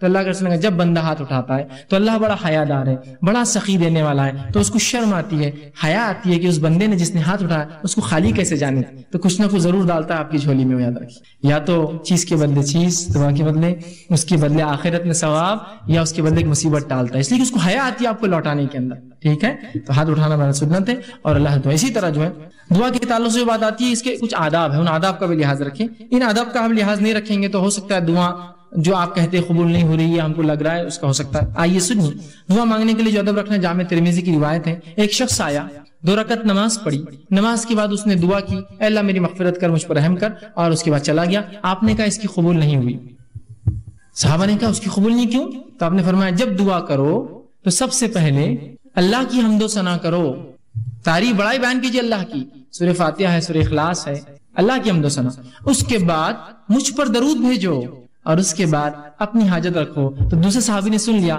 فوراً گئے، نماز پڑھی، اس کے بعد الحمد ثنا کی اور رسول اللہ صلی اللہ علیہ وسلم پہ درود بھیجا، اور اس کے بعد جو ہے اپنی دعا کے اللہ کے رسول نے فرمایا اس کی قبول ہوئی۔ یہ ادب ہے دعا کا، یاد رکھیے. نہیں کوئی ضروری نہیں کہ آپ جلدی میں ہو، مصیبت میں تو آپ سیدھے پکارے اللہ کو، لیکن جب آپ اطمینان سے دعا کر رہے ہیں تو ضرور اس ادب کا لحاظ رکھیے کہ پہلے اللہ کی حمد و ثنا، نبی اکرم صلی اللہ علیہ وسلم پر درود، اپنی حاجت اس کے بعد رکھیے، اور اس کے اندر بالخصوص اپنی مغفرت کے ساتھ شروع کیجیے، اللہ میری مغفرت، اس کے بعد میرے فلاں عمل اور فلاں عمل اور فلاں عمل. ٹھیک. اسی طرح دعا جامع ہو، کم الفاظ والی ہو، اور دو ٹوک ہو، ڈائریکٹ ٹو پوائنٹ ہو. جامع سمجھتے آپ؟ کم الفاظ والی. آپ صلی اللہ علیہ وسلم لمبے لمبے الفاظ پسند نہیں کی دعا میں، خوب لمبے لمبے اشعار پڑھ رہے، یہ پڑھنے. جامع ہو. جیسا کہ ایک شخص جو ہے وہ دعا کر رہے تھے اور کہتے اللہ مجھے جنت دے، جنت کے سیدھے ہاتھ پہ اتنے درخت دے، جنت کے الٹے ہاتھ پہ اتنے درخت دے، جنت کی کھیت. تو ان کے والد نے کہا، آپ صلی اللہ علیہ وسلم نے ہمیں منع کیا تھا ایسی دعاؤں کے تعلق سے، ایسی تفصیلی. جامع دعا کرو جنت دے. اب جنت میں سب کچھ مل جائے گا نا، یہ خامخواہ کیوں کر رہے تم اتنے جھاڑ ادھر اتنے جھاڑ ادھر، یہ اللہ خود دے دیں گے سب. اور جہنم سے پناہ مانگنا تو صرف یہ دعا کرو اللہ جہنم سے پناہ دے. اتنی تفصیلات کیوں کی جہنم کی، یہ پناہ دے اور وہاں سے پناہ دے، صرف آپ کر لیجیے خالی. سمجھ رہے بات کو؟ تو جامع ہو، لمبے لمبے الفاظ، تفصیلی نہ ہو. جامع ہو، اے اللہ جنت دے، جنت کی نعمتیں خود مل جائیں گی نا ساتھ میں، اس کو کیا آپ کو ضرورت بولنے کی اتنے جھاڑ، اتنے حوریں، اتنے فلاں، اتنے گھر، اتنے پیسے، ضرورت ہی نہیں ہے نا. جنت مل گئی، سب کچھ آ گیا، جہنم سے بچ گئے، سب کچھ ہو گیا. اتنا کیوں کہ اللہ جہنم کے وہ حصے سے نجات دے اور وہ حصے سے نجات دے اور وہ حصے سے، حالیہ آپ بول دیجیے بس. بات سمجھ رہے آپ؟ ٹھیک ہے. جامع ہو اور دو ٹوک. یہ دعا کوئی نہ کرے اللہ تو بہتر سمجھے تو دے، یہ دعا درست نہیں. کیوں؟ اللہ پہ کوئی اتھارٹی ہے کہ جو بہتر سمجھے گا اور نہیں سمجھے گا؟ اس کے پاس تو پوری ملکیت ہے، وہ تو دے ہی سکتا ہے. آپ مانگیے کیا مانگنا ہے آپ کو، بولیے اپنے ڈور اللہ یہ چیز مجھے خیر ہے تو دے دے، ختم. تو چاہے تو خیر دے دے، یہ کوئی آپشن نہیں. اللہ کے اوپر کیا کوئی باس ہے اس کا جو اس کو وہ کرے گا کہ تو چاہے تو مطلب وہ کسی سے پوچھے؟ ڈائریکٹ اپنے دو ٹوک الفاظ میں کیجیے اللہ یہ چیز خیر ہو تو دے دے، بس ختم. دو ٹوک ہو، مضبوط الفاظ ہو، جامع الفاظ ہو، کم الفاظ ہو، اور اپ ٹو دا پوائنٹ ہو دعا اپنی. اور یہ نہیں کہ اللہ کو آپشنز کے ساتھ تو خیر تو بہتر سمجھے تو دے، بلکہ آپ نے کہا سیدھے اپ ٹو دا پوائنٹ آپ کے اللہ اگر خیر ہو تو یہ چیز مجھے دے دے، شر ہو تو اس سے محفوظ رکھ، ختم ہو گیا.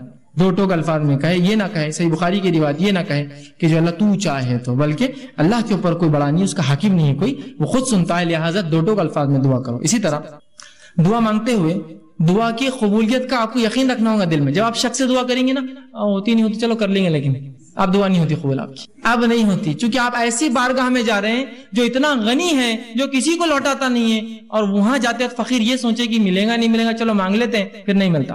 مانگنے والے کو بالکل ڈٹ کر جانا چاہیے کہ اس دربار سے کوئی واپس نہیں جاتا. یہاں تو بھر دے جھولی کس کس سے چالو ہے، اور وہ نہیں بھریں گا تو رب کس کو کیسے وہ کریں گے، وہ تو دینے ہی والا ہے. تو آپ یقین کریں کہ دعا قبول ہونے والی میری، وہ 3 شکلوں میں، وہ یاد رکھیں ہمیشہ. اور پھر دو ٹوک الفاظ میں کیجیے، یقین کے ساتھ کیجیے اللہ قبول کریں گا. اور دعا پوری توجہ اور یکسوئی سے کیجیے، دعا میں خشوع ہو، جیسا نماز، روزہ، زکوٰۃ، حج، ذکر و اذکار، تلاوت قرآن میں خشوع، تو اسی طرح خشوع ہو. یہ نہیں کہ آپ بہت سے لوگ دعا کرتے ہیں ہاتھ چالو ہے بس کچھ تو بھی چل رہا ہے، بس مطلب کوئی ان کو دعا میں خشوع نہیں، بس ہو رہی ہاں آمین چل رہا ہے معاملہ. خشوع کے ساتھ، عاجزی، انکساری کے ساتھ، یکسوئی کے ساتھ. یہ جامع ترمذی کی روایت ہے، آپ نے فرمایا اللہ تعالیٰ سے قبولیت کے مکمل یقین کے ساتھ دعا کرو، اور یاد رکھو اللہ تعالیٰ غافل اور بے دھیان دل کی دعا نہیں سنتا اور قبول نہیں کرتا. غافل بے دھیان دل بس کر رہے اللہ بس میرے والدین کو فلاں کر دے، یہ غافل ہے. آپ ادھر دیکھ رہے ادھر دیکھ رہے، یہ کام کیسا چل رہا، وہ کیسا ہو رہا، مسجد میں کیا کیا ہو رہا، گھر میں کیا کیا ہو رہا ہے نا، تو پھر دعا قبول نہیں ہوتی. اسی طرح دعا کے ادب میں یہ ادب بھی ہے، دعا مانگنے سے قبل اپنے گناہوں کا اعتراف کیجیے اللہ کے سامنے. یہ حاکم کی روایت ہے، آپ صلی اللہ علیہ وسلم فرمایا جب بھی تم اللہ سے دعا مانگو تو اپنے گناہوں کا پہلے اقرار کرو، اللہ میں گناہگار ہوں، میں خطا کار ہوں، مجھ سے گناہ اور خطا ہوئے، لیکن تو میرا رب ہے، اس گناہ اور خطاؤں کے بعد بھی مجھے یقین ہے تو میری دعا سنے. تو اپنی گناہوں کا اعتراف کیجیے اور پھر اپنی حاجت مسائل اس کے سامنے رکھیے. ٹھیک ہے، تو گناہوں کا اعتراف یہ ضروری ہے. ٹھیک. اسی طرح خاص دعاؤں کے لیے آپ 3 بار بھی دہرا سکتے ہیں. خاص دعاؤں کے لیے اسپیشل جو آپ کی دعائیں ہوں کچھ تو آپ 3 بار دہرائیے، اس کی سنت ہے، یہ اس کا ادب بھی ہے. آپ صلی اللہ علیہ وسلم کے طرف ابن ماجہ کی روایت ہے، آپ نے جنت طلب کی اور جہنم سے پناہ مانگا 3 بار کہا اللہم صلی اللہ علیہ جنت ونعوذ بک من النار، 3 بار کہا. یہ تو بہت اہم دعا ہے نا، جنت پانے کی، جہنم سے بچنے کی. تو اس سے پتا چلا آپ ایسی دعاؤں کو جو بڑی اہمیت کی ہے 3 بار دہرانا کر، اللہ میری مغفرت کر، اللہ میری مغفرت کر. یہ امپورٹنس کے لیے اور یہ سنت ہے. آپ سے جب بھی کوئی اہم دعا کرتے 3 مرتبہ الفاظ کے، جیسے عثمان ابن عفان کو دعا دی تھی 3 بار کی دی تھی ایک ساتھ. امپورٹنٹ تھا نا، اس لیے کہ جنگ تبوک میں مال لا کے دیا تھا جب کوئی دے نہیں رہا تھا. ٹھیک ہے، 3 بار. اسی طرح یہ ابن ماجہ کی روایت. اسی طرح جو ہے جامع ترمذی کی روایت ہے، آپ نے فرمایا اور کہا کسی دوسرے کے لیے دعا مانگنے والے کو پہلے اپنے لیے دعا کرنی چاہیے، پھر دوسرے کے لیے مانگنا چاہیے. اگر کوئی آپ سے کہا بھائی میرے لیے دعا کیجیے تو آپ صلی اللہ علیہ وسلم فرمایا پہلے اپنے لیے مانگ اور پھر اس کے لیے وہ چیز مانگو، اس لیے کہ پہلا محتاج تو وہی ہے جو مانگ رہا ہے، اور پھر وہ ہے جس نے مانگنے کا کہا۔ جب بھی کوئی آپ سے دعا کہے تو ضرور اپنے لیے مانگیے پہلے، اور پھر اس سامنے والے کے لیے بھی دعا کیجیے۔ اسی طرح جو یہ ابو داؤد کی روایت آپ صلی اللہ علیہ وسلم نے فرمایا کہ دعا جو ہے جامع ٹھوس الفاظ لیکن زیادہ معنی والوں سے دعا مانگنی چاہیے، مطلب تھوڑے ہو، ٹھوس ہو، مضبوط ہو، اور زیادہ اس کا معنی اس کے ساتھ کرنا چاہیے۔ اسی طرح ہاتھ اٹھائے بغیر بھی دعا کرنا جائز ہے، لیکن ہاتھ اٹھانا سنت اور ادب ہے۔ ہاتھ اٹھائے بغیر بھی کر سکتے ہیں، جیسے کہ آپ صلی اللہ علیہ وسلم نے نماز کے اندر تشہد کے اندر دعائیں کی، اس میں ہاتھ تھوڑی اٹھا سکتا آدمی نماز کے تشہد میں، نماز کی مختلف ارکان میں، تو بغیر ہاتھ اٹھائے کے تو بغیر ہاتھ اٹھائے کے بھی کر سکتے ہیں، ہاتھ اٹھا کے بھی کر سکتے ہیں۔ اسی طرح جو ہے دعا سننے والے کے لیے آخر میں آمین کہنا چاہیے، جو دعا سنے، جب کوئی دعا کرے آپ سن رہے تو آمین کہنا چاہیے، اس لیے کہ آمین کہنا یہ جو ہے اے اللہ قبول کر کے معنی میں ہے۔ صحیح مسلم کی روایت ہے، آپ نے فرمایا جب بندہ اللہ سے دعا کرتا ہے تو فرشتے آمین کہتے ہیں، اس کے لیے وہ دعا کر کے آمین کہتے ہیں۔ تو پتہ چلا فرشتے دعا پر آمین کہتے ہیں، مطلب ہم لوگ بھی جب دعا کوئی کرے تو آمین کہنا چاہیے اس کے اوپر، لیکن دعا گناہ کی نہ ہو اور خطے تعلق کی نہ ہو، یہ دو دعاؤں پہ نہیں کہنا چاہیے، کیونکہ یہ دونوں دعائیں مانگنا غلط بھی، اللہ قبول بھی نہیں کرتا، کہ گناہ کی کوئی دعا یا خطے تعلق، جیسا کوئی دعا کرا اللہ لڑکی کو لیکن بھاگنا آسان کر دے، اسے لوگ کرتے نا ایسی دعائیں، ہوتے ہیں نا ایسی دعائیں، تو بہرحال نوجوان اس لیے بول رہا ہوں تو یہ دعائیں نہیں قبول ہوتی، یہ تو گناہ کی ہے نا۔ آپ ایسی دعا اللہ سے کرتے ہیں اللہ میرے کو شراب کی نعمت عطا فرما، ہے نا، میرے لیے جوا، چرس، گانجا یہ سب آسان کر، میرے کلب کو جو سٹے کا ہے اس کو خوب چلا، ہے نا، لوگوں کو خوب بیمار کر تاکہ میرے دواخانے میں آئے، گناہ کی ہے نا بھائی، بیمار لوگ ہوتے رہیں گے، دواخانے آتے رہیں گے، الگ چیز ہے، آپ دعا نہیں کر سکتے، اس کی گناہ ہے نا، ایک غلط چیز کی دعا کر رہے ہیں آپ، سمجھے؟ جیسے پنکچر کی کسی نے دکاندار تو آپ کیا دعا کریں اللہ خوب پنکچر ہو گاڑیاں شہر میں میرے پاس آئے، پنکچر تو فطری چیزیں ہوں گی، آپ دعا نہیں، آپ یہ کریں گے اللہ میرے رزق میں برکت دے، اب وہ کیسی ہوں گی وہ ایک الگ چیز ہے، آپ بات سمجھ رہے ہیں؟ یہ دعا ہونی چاہیے، تو گناہ کی دعا نہیں ہونی چاہیے۔ اسی طرح معمولی سے معمولی چیز بھی اللہ سے مانگنا چاہیے، معمولی بہت معمولی چیز ہے اللہ سے مانگی۔ ہم لوگ سمجھتے نہیں بڑے مسئلوں میں اللہ کو لانا چاہیے، معمولی مسئلے میں نہ کو اللہ کو جو خواہ لانے کا نہیں، ہر مسئلے میں اپنے رب سے تعلق جوڑیے اپنا، اور معمولی دعا بھی آپ صلی اللہ علیہ وسلم سنیے کیا فرمایا، جامع ترمذی کی روایت ہے، انس بن مالک رضی اللہ عنہ فرماتے ہیں آپ نے فرمایا اور کہا تم میں سے ہر ایک اپنی ضرورت اللہ سے مانگے، حتیٰ کہ جوتے کا تسمہ لیس بھی ٹوٹ جائے تو اللہ سے مانگے، اللہ نہیں لیس چاہیے، اور اگر نمک کی کمی ہو تو اللہ سے مانگے اللہ نمک چاہیے مجھے۔ اس کے بعد کوشش، میں نے پہلے بیان کر دیا، کوشش کے ساتھ یہ سب چیزیں جڑی ہوئی ہیں کہ تسمہ لینے جائے، کوشش کرے، مال کما کے خریدے، نمک کے لیے باہر نکلے مانگے یا پھر خریدنے جائے، کوشش کے ساتھ، لیکن دعا پہلے۔ کوئی مشکل کوئی مصیبت، اگر کسی نے کیا ارے گاڑی پنکچر ہو گیا، اللہ میری مدد کرے اس معاملے میں، گاڑی پنکچر ہو گئی میری، کوئی بھی چھوٹی سے چھوٹی لیس تو کتنی چھوٹی چیز ہے نا، کوئی بھی مصیبت ہو اللہ سے فوراً دعا، اس کے بعد کوشش اپنی جاری رکھیں۔ اسی طرح دعا کرتے وقت اپنا رخ قبلے طرف رکھنا یہ بھی سنت ہے۔ آپ صلی اللہ علیہ وسلم نے جنگ بدر کا جو میں نے واقعہ رکھا تھا، آپ قبلے رخ ہوئے، یہ مسلم کی روایت ہے، اور دعا کی جس کے الفاظ صحیح مسلم کی روایت کی یوں ہیں، عمر بن خطاب کہتے ہیں جنگ بدر میں رسول اکرم صلی اللہ علیہ وسلم نے مشرکین مکہ پر ایک نظر ڈالی ان پہ، جب کھڑے ہو گئے تھے آمنے سامنے تو وہ 1000 کی تعداد تھی، جبکہ آپ صلی اللہ علیہ وسلم کی صحابہ کی تعداد 319 تھی۔ پھر فرمایا رسول اللہ صلی اللہ علیہ وسلم نے قبلے رخ طرف کیا اور اپنے ہاتھ اللہ کے حضور پھیلائے اور پکار کر دعا کرنے لگے، پکار کر دعا کیا آپ نے، ٹھیک ہے، تو یہ دعا کی ادب تھی۔ اب اسی طرح وہ کلمے جو کلموں کے ساتھ اگر دعا کی جائے تو اللہ کبھی رد نہیں کرتا، وہ باتیں جن کو آپ اگر لگا لے اپنی دعا میں تو اللہ رد نہیں کرتا، وہ باتیں بھی سن لیں۔ آپ صلی اللہ علیہ وسلم نے فرمایا، یہ ابن ماجہ کی روایت ہے، اللہ کے اسم اعظم سے جو دعا کی جاتی ہے وہ کبھی رد نہیں ہوتی، اللہ سے قبول کرتا ہی ہے۔ ویسے تو ہر دعا ہو رہی ہے لیکن اس میں اور مکمل اور مضبوط کام ہو جاتا ہے، اسم اعظم۔ اور اس کے تعلق سے آپ صلی اللہ علیہ وسلم فرماتے ایک صحابی تھے، وہ دعا کر رہے تھے، انہوں نے دعا یوں کی اور فرمایا، اور دعا کے الفاظ یوں ہیں، اور کہا اللہم انی اسألوکا انت اللہ لا الہ الا انت الاحد الصمد الذی لم یلد ولم یولد ولم یکن لہ کفوا احد۔ اس طرح سے انہوں نے الفاظ ادا کی، آپ صلی اللہ علیہ وسلم نے کہا اس نے اللہ کے اسم اعظم سے دعا کی، اس کی دعا تو رد نہیں ہونا ہے۔ کوشش کریں کہ آپ جو اسم اعظم سے، اسی طرح قبولیت کے دعا کے دیگر کلمات درج ذیل، بہت سی اور دعائیں جو آپ کر سکتے ہیں، وہ کلمات جن کو آپ لگا لے سے دعا قبول ہوتی ہے، اس میں سے ایک یہ ہے جس کو آپ صلی اللہ علیہ وسلم فرماتے اور کہا کہ جو شخص یہ پڑھے اپنی دعا کے اندر لا الہ الا انت سبحانک انی کنت من الظالمین، جو یونس علیہ السلام نے کی، اور اس کے بعد دعا کرے تو آپ فرماتے ہیں پاک ہے ظالموں سے نہیں ہوں، اس کے واسطے سے جب بھی کوئی مسلمان دعا کرے تو اللہ اس کی دعا قبول کرتا ہے۔ تو یہ کلمات ضرور پڑھے اپنی دعا سے پہلے اور اپنی دعا کرے، ٹھیک ہے، یہ دعا بھی اللہ رب العزت قبول کرتا ہے۔ اسی طرح آپ صلی اللہ علیہ وسلم تیسری چیز بتائی دعا قبولیت میں جو کلمے آپ جوڑے، اس میں سے یہ آپ نے فرمایا اور کہا، جامع ترمذی کی روایت ہے کہ جب تم دعا کرو تو یہ الفاظ کہنا مت بھولنا، یا ذوالجلال والاکرام، بار بار کہنا ہے یا ذوالجلال والاکرام. تو آپ نے فرمایا یا ذوالجلال والاکرام کے الفاظ کو اپنی دعاؤں میں لازم پکڑو، ہمیشہ بولا کرو ان الفاظ کو، یا ذوالجلال والاکرام. ٹھیک. اسی طرح قبولیت دعا کے اوقات کیا ہے، کب کب دعائیں قبول ہوتی ہے؟ تو سن لیجیے، رات کے آخری حصے میں دعائیں قبول ہوتی ہے. صحیح بخاری کی حدیث ہے، آپ نے فرمایا رات کے آخری حصے میں اللہ پہلے آسمان میں آتا ہے اور ایک آواز آتی ہے کوئی مغفرت کا طلب کرنے والا میں دینے، اور ہر رات ہوتا ہے، رمضان کی رات خاص نہیں، ہر رات تیسرا پہر آخری حصہ جس کو سحری کا حصہ بولتے ہیں نا آج، یہ حصے میں دعا کیجیے، قبول ہوتی ہی ہے. اسی طرح آپ نے فرمایا اذان اور اقامت کے درمیان جو دعا کی جاتی ہے قبول ہوتی ہے، جامع ترمذی کی روایت ہے. اذان کے بعد سے اقامت کے بیچ میں آپ مسجد میں گئے دعائیں کیجیے. اسی طرح سجدے میں دعائیں قبول ہوتی ہیں. آپ صلی اللہ علیہ وسلم فرمایا، صحیح مسلم کی روایت ہے، جب بندہ سجدے میں ہوتا ہے اللہ سے سب سے نزدیک ہوتا ہے، تو لہٰذا تم اس میں خوب دعائیں مانگو. تو سجدے میں دعا ہوتی ہے. اسی طرح جمعہ کے دن ایک ایسی گھڑی ہے جس میں اللہ تعالیٰ دعا قبول کرتا ہے، یہ بخاری کی حدیث ہے. اور ایک حدیث کے مطابق آپ نے فرمایا وہ گھڑی عصر اور مغرب کے بیچ آتی ہے. وہ تھوڑا وقفہ ہوتا ہے، کوشش کرے کہ جمعہ کے دن بار بار ہر وقت زیادہ سے زیادہ دعائیں کرے تاکہ جب بھی وہ گھڑی ہو، ایک قول کے مطابق عصر سے مغرب کے بیچ ہے، لیکن وہ ایک دن کبھی بھی آتی ہے وہ گھڑی دن بھر میں.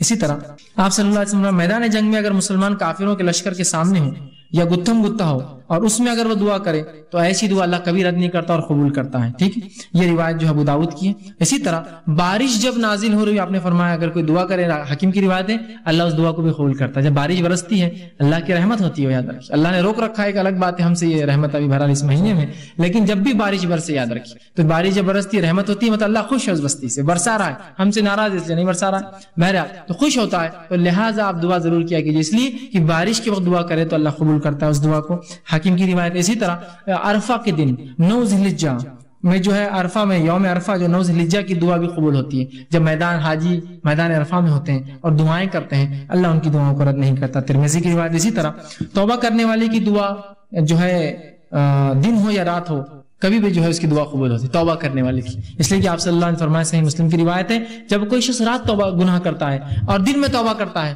اللہ اس کی سن لیتا ہے. دن میں گناہ کرتا ہے رات توبہ کرتا ہے سن لیتا ہے، مطلب گناہگار آدمی صبح اور شام کبھی بھی دعا کرے قبول ہو رہی اس کی دعا. دیکھیے آپ، ہم سمجھ رہے نیکوکاروں کی ہوتی ہے، یہاں تو گناہگار کے بارے میں آ رہی ہے حدیث. یہ گناہگار آدمی صبح اور شام جب دعا کرے توبہ اس کی توبہ قبول کرتا ہے اللہ. دعا ہی تو کرتا ہے اللہ، معاف کر تو قبول کر رہا ہے اللہ. رات کرتا ہے اور صبح مانگتا ہے تو قبول ہوتی ہے، صبح کرتا ہے اور رات مانگتا ہے تو قبول ہوتی ہے. تو گناہگار آدمی بھی اگر جب بھی مانگے اللہ سے مطلب دن اور رات تو قبول ہوتی ہے. اسی طرح دعا قبولیت کی ایک اوقات یہ بھی ہے، زمزم جب انسان زمزم بھی، آپ صلی اللہ علیہ وسلم فرماتے ہیں، ابن ماجہ کی روایت ہے، کوئی شخص زمزم کو جس نیت سے پیتا ہے اللہ اس چیز کو قبول کرتا ہے. صحت کے لیے، بیماری کے لیے، مصیبت کے لیے کوئی چیز کی دعا کر کے زمزم پیجیے، انشاءاللہ عزیز قبول ہوں گی یہ دعا. ٹھیک ہے، تو یہ بھی جو ہے وہ تمام چیزیں جو دعا قبولیت کی گھڑیاں. اسی طرح اب وہ لوگ جن کی دعائیں قبول نہیں ہوتی، وہ کام جن کے کرنے سے دعا اللہ قبول نہیں کرتا، ایسے لوگ غور سے سنیے. آپ صلی اللہ معاف کرنا، وہ لوگ جن کی دعا اللہ قبول کرتا ہے وہ کون ہے؟ پھر اس کے بعد جن کی نہیں کرتا ہے وہ ہم دیکھیں گے. وہ کون لوگ ہیں جن کی اللہ دعا قبول کرتا ہے؟ یہ پہلا مظلوم، اللہ مظلوم کی دعا قبول کرتا ہے. اور دعا بد دعا ایک ہی چیز ہوتی ہے، عربی میں یاد رکھیے. اچھے الفاظ اچھی چیز کے لیے مانگی جائے تو دعا ہوتی ہے، برے کے لیے مانگا تو بد دعا ہوتی ہے. کسی بھی آپ نے ظلم کیا وہ دعا کر اللہ اس ظالم کو ختم کر، تو یہ مظلوم کی دعا درخت بد دعا ہوتی ہے اس کے، لیکن اس کی دعا ہے اللہ سے مانگتا ہے نا، تو مظلوم کی دعا رد نہیں ہوتی. مسافر کی دعا کبھی رد نہیں ہوتی. اور اسی طرح فرمایا باپ کی دعا بیٹے کے حق میں کبھی رد نہیں ہوتی. یہ بات یاد رکھیے. عموماً مائیں دعا کرتی بچوں کے لیے، نہیں پہلے باپ کرے. باپ کی دعا اولاد کے حق میں کبھی رد نہیں کرتا اللہ. سمجھ رہے کیوں بتایا گیا؟ اس لیے کہ عموماً باپ دعا کہاں کرتے ہیں، مرد زیادہ دعاؤں کے عادی نہیں ہوتے، عورتیں پھر بھی مائیں بہت کرتی بچوں کے لیے، باپ نہیں کرتا ہے. نہیں، باپ نہیں کرنا چاہیے زیادہ دعائیں، ماں بھی کرے، میں انکار نہیں کرتا ہوں، خوب کرے، لیکن باپ پہلے کرے. اس لیے کہ حدیث میں ہے کہ باپ کی دعا رد نہیں ہوتی بیٹے کے حق میں. ضرور کرے اپنے بچوں کے لیے باپ دعا. آپ سے فرماتے ہیں، ابن ماجہ کی روایت ہے، 3 آدمیوں کی دعا قبول ہو جاتی ہے جس میں کوئی شک نہیں، کوئی سیکنڈ اوپینین تھاٹ نہیں. پہلا مظلوم کی دعا، دوسرا مسافر کی دعا، اور والد کی دعا اپنے بیٹے کے حق میں. تینوں چیزیں قبول ہوتی ہے. اسی طرح آپ صلی اللہ علیہ وسلم فرماتے ہیں غازی کی دعا قبول ہو جاتی ہے، ٹھیک ہے، اور حج اور عمرہ کرنے والے کی دعا قبول ہوتی ہے.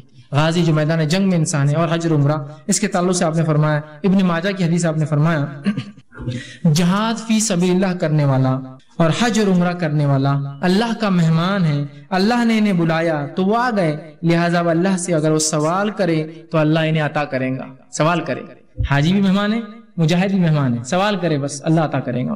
ٹھیک. اسی طرح نیک اولاد کی دعا والدین کے حق میں قبول ہوتی ہے. ہم سے سمجھتے بڑے چھوٹوں کو دے سکتے، چھوٹے ہی بڑوں کو دے دعا، جہاں باپ کی بیٹے کے لیے ہوتی، بیٹے کی باپ کے لیے بھی ہوتی ہے قبول۔ آپ صلی اللہ علیہ وسلم فرماتے ہیں، مسند احمد کی روایت آپ نے فرمایا کہ ایک آدمی نے اللہ رب العزت سے جب وہ جنت میں جائیں گا تو پوچھیں گا اللہ میرے نام اعمال میں کچھ نیکیاں ایسی ایسی اور ایسی لکھی تھی جو میں نے کی نہیں تھی، کبھی میں نے وہ کام کیے نہیں تھے، تو اللہ رب العزت کو بتائیں گا، کہیں گا یہ وہ دعائیں ہیں جو تیرا لڑکا تیرے لیے دنیا میں کیا کرتا تھا، اس کے بدلے میں تجھے اجر دے رہا ہوں آج۔ تو باپ کی بیٹے کے لیے، بیٹے کی باپ کے لیے، دونوں کے ایک دوسرے کے لیے رد نہیں ہوتی۔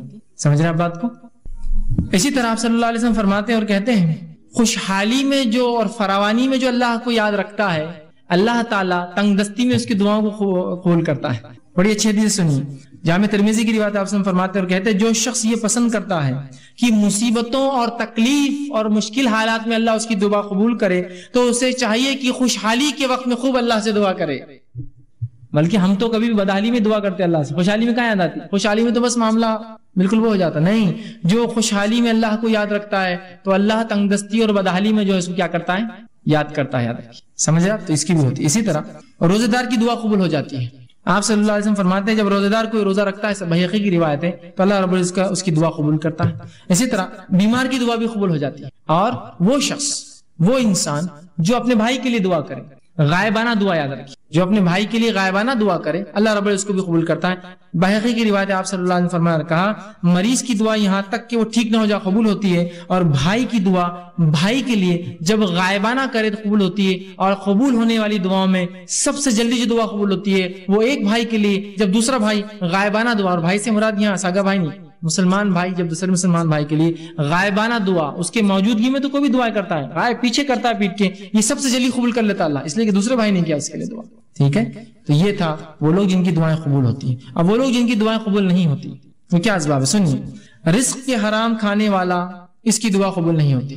رزق حرام، آج حرام رزق کھاتے ہیں، کھلاتے ہیں، بلکہ رزق حرام پر پرورش پانے والی کی بھی دعا نہیں قبول ہوتی۔ مقائی کمانے والا نہیں، اس کو کھانے والا بھی دعا قبول نہیں ہوتی اس کی۔ آپ صلی اللہ علیہ وسلم فرماتے ہیں ایک شخص کا، پھر آپ صلی اللہ علیہ وسلم نے ایک شخص کا ذکر کیا جو طویل سفر میں ہے، جس کے سفر کی وجہ سے گرد و غبار، دھول مٹی سے اس کا چہرہ بھرا ہوا ہے، اور اس کے بعد جو ہے وہ دونوں ہاتھ آسمان کی طرف کرتا ہے، وہ حج یا جہاد کے سفر پر ہے، اور دونوں ہاتھ آسمان کی طرف کر کے اللہ سے دعا کرتا ہے، اے اللہ میری دعا قبول کر۔ اللہ کہتا ہے میں اس کی دعا کیسے قبول کروں؟ اس کا کھانا حرام، اس کا پینا حرام، اس کے کپڑے حرام، اس کی پرورش حرام پر ہوئی ہے۔ حرام کھانے والا ہے، حرام کمانے والے، حرام پر پرورش جس کی بھی اللہ دعا نہیں خود۔ اس لیے میں نے کہا تھا اولاد کی تربیت میں اس کے حق میں اولاد کو حلال مال کھلائیے، آپ اس کو حرام مال کھلائیں گے اس کی تربیت اور اس کی دعاؤں کو آپ برباد کر رہے ہیں۔ حلال مال کی بڑی اہمیت، کم کمائیے، مت کمائیے، لیکن حلال کمائیے۔ جو بھی ہوتا ہے نا، مت سے مراد یہ کہ اب آدمی کچھ نہیں ملا بڑا پریشان حال ہے، بہت کم ہوتا ہے، لیکن حرام کے اس میں مت جائیے، رشوت خوری، سود کے اوپر تجارتیں، اسی طرح لوٹ مار، اس کی ٹوپی اس کے سر ڈال دی، ادھار پیسے لے کے کھا گئے، ایسا لوگوں نے زندگی گزار لے رہے ہیں۔ یاد رکھیے دعائیں نہیں قبول ہوتی آپ کی، اپنی مغفرت کی دعا کوئی بندہ نہ کر سکے، وہ رب جو حیا دار ہے اور سخی ہے، اگر وہی آپ کی دعائیں نہ قبول کرے، یا ایسا عمل جس سے آپ کی وہ ربی دعا قبول نہ کرے، اس سے بری بات کیا ہو سکتی کوئی بری بات اس سے؟ حرام مال پہلی چیز، صحیح مسلم کی روایت۔ دوسرا، جو گناہ کے لیے دعا کریں گے اور خطا رحمی کے لیے اس کی دعا قبول نہیں ہوتی۔ گناہ کے لیے آپ دعا کریں، خطا رحمی رشتہ توڑنے کی، اس کی دعا قبول نہیں ہوتی، پہلے وضاحت میں کر چکا ہوں۔ اسی طرح غفلت اور لاپرواہی سے کرنے والے کی دعا قبول نہیں ہوتی، دل اس کا دعا میں نہیں، ادھر دیکھ رہا ہے، ادھر دیکھ رہا ہے، ادھر سوچ رہا ہے، ایسی شخص کی دعا قبول نہیں ہوتی، پہلے میں نے حدیث آپ کے سامنے رکھ دی۔ اسی طرح زانی کی دعا قبول نہیں ہوتی، یاد رکھیے، جو زنا کرتا ہے زانی کی دعا قبول۔ اور زبردستی حاکم اگر اپنے محکوم سے ٹیکس وصول کر زبردستی، تو ویسے حاکم کی دعا قبول نہیں کرتا اللہ تعالیٰ۔ آپ صلی اللہ علیہ وسلم نے فرمایا کہ سوائے زانیہ کے اللہ سبحانہ تعالیٰ ہر روز لوگوں کو معاف کرتا ہے، جو سوال کرتے رات میں انہیں عطا کرتا ہے، لیکن سوائے زانیہ کے جو اپنے زنا کے ذریعے دوسروں کو سیراب کرتی ہے، دوسرے لوگوں کو خوش کرتی ہے۔ زانیہ سے مراد زانیہ عورت بھی اور زانیہ مرد بھی، یاد رکھیے، ٹھیک، وہ سیراب کرتی ہے۔ اور زانیہ عورت کا لفظ اس لیے ہے حدیث میں، اس لیے کہ اس زمانے میں سے عورتیں زنا کرتی تھی، مطلب اس طرح کی کام کرتی تھی کہ لوگ آ کر اس سے فائدہ اٹھاتے ہیں، حالانکہ وہ ایک زنا کر اور یہ، لیکن آج کل مرد بھی ایسی تجارتیں کرتے ہیں، ایسے بزنس کے نام پہ چل رہے ہیں، بہرحال زنا کرتے ہیں، وہ ان کا کام ہوتا ہے، ٹھیک ہے۔ تو ایسے شخص کی اللہ دعا قبول نہیں کرتا۔ اور زنا کو آج امت مسلمہ نے عام سمجھ لیا ہے، معمول سمجھ لیا ہے، فیشن سمجھ لیا ہے، زندگی جینے کا طریقہ سمجھ لیا ہے، اور اس کے لیے پوری زندگی اس کا وقت اور توانائی لٹاتا ہے نہیں، فیشن سمجھ لوگوں نے، اس شہر سے اس شہر گھومنے جاتے تو زنا کے لیے جاتے ہیں، بولنے کی ضرورت نہیں مجھے، اور مانگتے ہو پھر اللہ سے مصیبت میں، کہاں سے اللہ مدد کریں گا تمہاری، کہاں سے مدد؟ ہم نے خود راستے بند کیے دعاؤں کے، اللہ نے نہیں کیا, اللہ دینے بیٹھا ہی, یاد رکھیے, ہر روز بیٹھا ہے, ہر گھڑی دینا چاہتا ہے.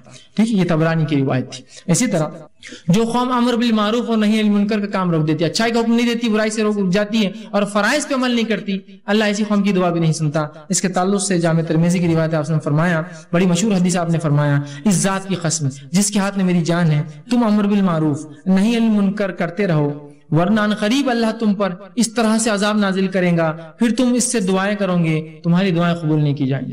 جو فرائض کو چھوڑنے والے ہیں, اچھائی کا حکم دیتے, برائی سے نہیں روکتے, ان کی دعائیں بھی قبول نہیں ہوتی. تو یہ وہ چند اشخاص تھے جن کی دعائیں قبول نہیں ہوتی. اب وہ کام جو دعاؤں میں جائز ہے, اس کے آداب ہے, کچھ بس رکھ دیتا ہوں. کسی شخص کی درخواست پر کسی آدمی کے نام لے کے دعا کرنا جائز ہے. صحیح بخاری کی روایت ہے, کسی کی درخواست, آپ صلی اللہ علیہ وسلم کے زمانے میں حضرت عمر عمرہ کے لیے گئے, تو آپ نے کہا میرے بھائی مجھے اپنی دعا میں یاد رکھنا. کس نے کہا؟ اللہ کے رسول نے کہا عمر سے, میرے بھائی مجھے اپنی دعاؤں میں یاد رکھنا. ٹھیک ہے, یہ نہیں کہا کہ عمر تم تو میرے سے چھوٹے ہو ایمان میں, تم میرے کو بولو.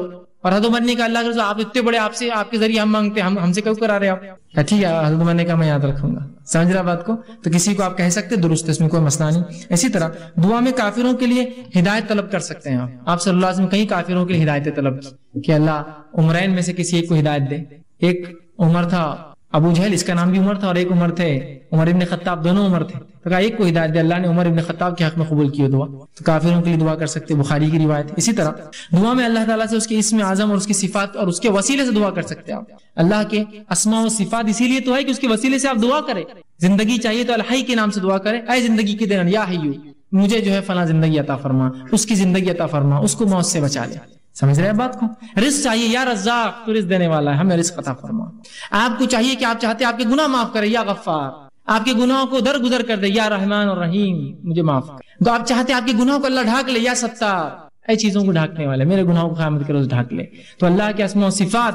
آپ کو وسعت چاہیے, یا وسیع مجھے وسعت فرما میرے معاملے میں. ٹھیک ہے, تو اللہ کے اسماء و صفات کے وسیلوں سے دعا کیجیے, اسی لیے تو یہ نام ہے اللہ کے. بہرحال اسی طرح اپنے نیک اعمال کے وسیلے سے بھی دعا مانگ سکتے, یہ بھی قبول ہوتی ہے. میں نے جیسا کہ بخاری کی حدیث ہے کہ 3 آدمی جو بنی اسرائیل کے غار میں چلے گئے, تینوں نے نیک اعمال کے وسیلے سے دعا مانگی نا. کیا تینوں نے یہ کہا نہیں ہم اپنے قوم کے نبی جو انتقال کر گئے ان کے وسیلے سے مانگیں گے, اپنے قوم کے پیروں فقیروں سے مانگیں گے, خود کے وسیلے سے مانگی تینوں نے دعائیں.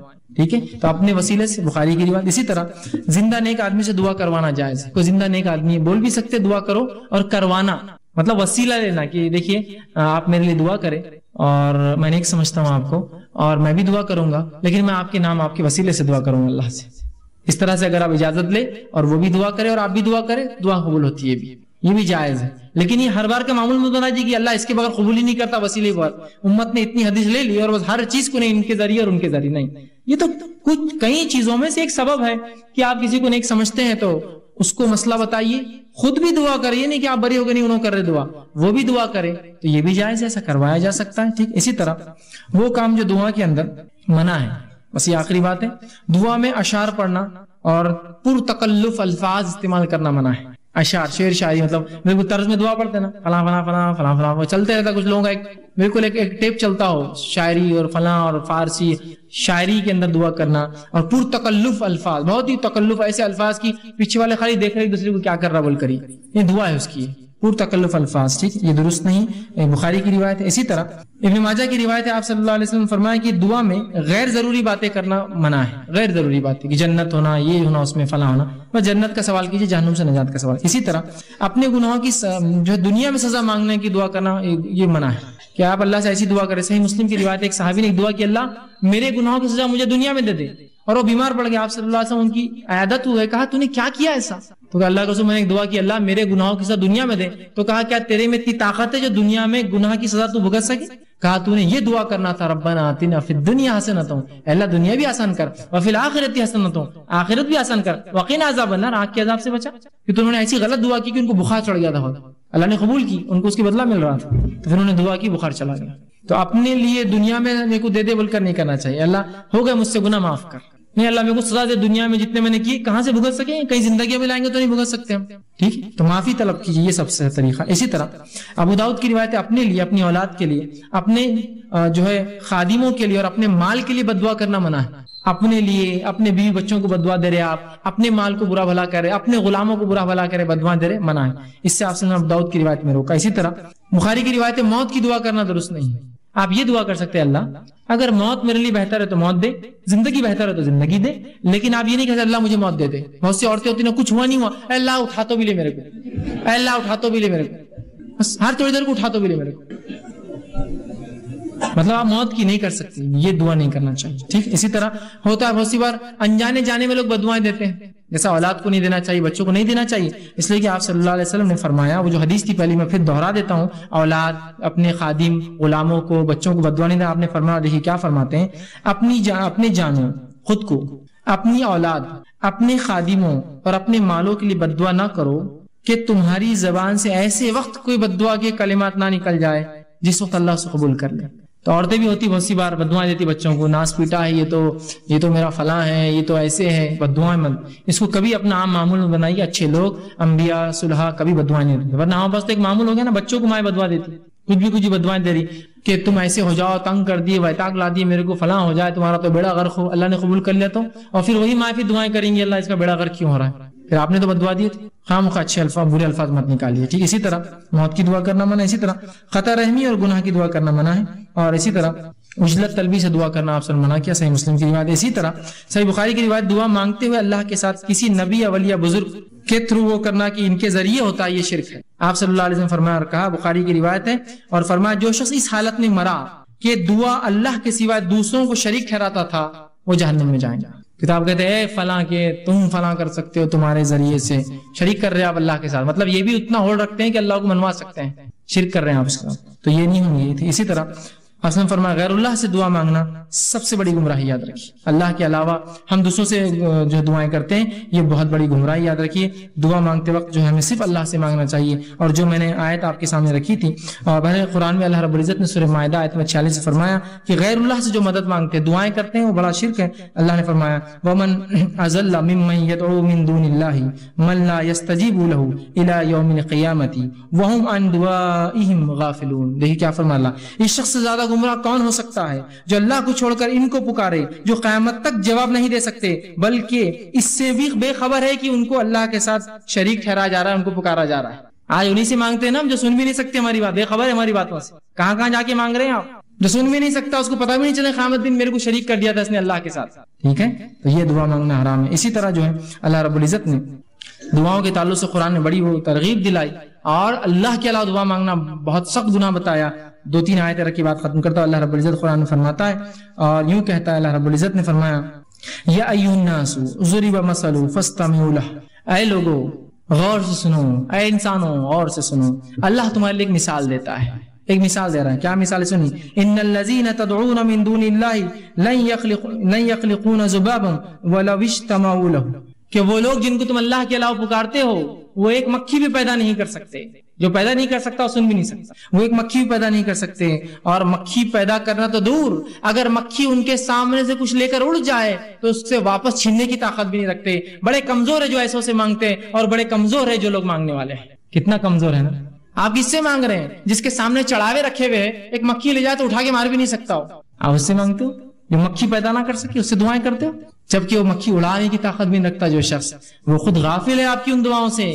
قیامت کرو انکار کریں گا آپ کے شرک، اللہ میں نے تھوڑی کہا تھا ان سے مجھ سے مانگو، یہ تو یہ لوگ پکڑ لیے مجھے اس کے بعد، ٹھیک ہے۔ اسی طرح یہ جو سورہ حج کی آیت نمبر 73 اور 74 تھی، آگے اللہ رب العزت سورہ ابراہیم آیت نمبر سورہ فاطر سورہ نمبر 35 آیت 14، 13 اور 14 فرماتا ہے، والذین تدعون من دونہ ما یملکون من قطمیر، وہ لوگ جو اللہ کے علاوہ کسی اور کو پکارتے ہیں دعاؤں میں، انہوں نے تو ذرہ بھی پیدا نہیں کیا۔ ذرہ، قطمیر کہتے ہیں کھجور کی گٹلی کے اوپر ایک چھلکا آتا ہے پتلا، وہ بھی نہیں پیدا کیا انہوں نے، تم جس سے دعا مانگتے ہو۔ ان تدعوہم لا یسمعوا، اور جب تم پکارتے ہو سن بھی نہیں سکتے ہو، بہرے ہیں ان کو سنے نہیں آتا ہے۔ دعاکم، تمہاری دعاؤں کو سنتے نہیں ہیں۔ ولو سمعوا ما استجابوا لکم، اور اگر سن بھی لے، کوئی زندہ ہے سن بھی لے تو تمہاری دعاؤں کو قبول نہیں کر سکتا، طاقت نہیں تھی قبول کرنے کی۔ آگے فرمایا وَيَوْمَ الْقِيَامَةِ يَكْفُرُونَ بِشِرْكِكُمْ، اور تمہارے اس عمل، اس شرک سے انکار کریں گے روز قیامت۔ اللہ ہم نے نہیں بولا تھا ان کو ہم سے مانگو، یہ بعد والے ہم کو پکڑ لیے، تو اپنے شرک کا انکار کریں گے جو تم لوگوں نے کیا ہو۔ وَلَا يُنَبِّئُكُمْ مِثْلُ خَبِيرٍ، اور فرماتا ہے حقیقت حال کہ ایسی صحیح خبر تمہیں خبردار کے سوا اور کوئی نہیں دے سکتا. مطلب اللہ کے رسول جو بتا رہے ہیں ان پر ایمان لاؤ. یہ مشرکین کے لیے تھا، لیکن افسوس آج مسلمان اسے پڑھیں. اسی طرح سورہ نحل سورہ نمبر 16 آیت نمبر 20 اور 21 میں اللہ نے فرمایا والذین تدعون من دون اللہ لا یخلقون شیئا وهم یخلقون. تم اللہ کے علاوہ جن سے دعائیں کرتے ہو وہ خود پیدا کیے گئے ہیں، پیدا کرنے والے نہیں ہیں. تو جو پیدا ہوتا ہے دعا سن بھی نہیں سکتا ہے. کیا فرمایا؟ لا یخلقون شیئا، انہوں نے کچھ پیدا نہیں، وہم یخلقون، وہ خود پیدا ہوئے، امواتا غیر احیاء، وہ مردہ ہے زندہ بھی نہیں جن سے تم مانگ رہے ہو. آج ہے نا ہمارا حال تو یہ مردوں سے مانگ رہے. آج سوچتے ہیں کہ ہم سمجھے اللہ سنتا نہیں تھے مردوں کی سنیں گا. تو کہا امواتا غیر احیاء کہ وہ مردہ ہے زندہ بھی نہیں. احیاء وما یشعرون ایانا یبعثون، اور دوبارہ اٹھنے تک ان کو معلوم بھی نہیں ہوا قیامت تک تم نے کیا کیا مانگا ان سے. تو ہم کوشش کریں خالص اللہ سے دعائیں کریں، اللہ کے علاوہ کسی کو شریک نہ کرے دعاؤں میں. دعا عبادت ہے، مستقل عبادت ہے، اور دعا اللہ ہر کسی کی دعا سنتا ہے. حکمت مصلحت کے تحت تھوڑا آگے پیچھے ہو جائے تو ہمیں اللہ سے ناراضگی یا دین و شریعت یا دعا کرنا چھوڑنا نہیں چاہیے.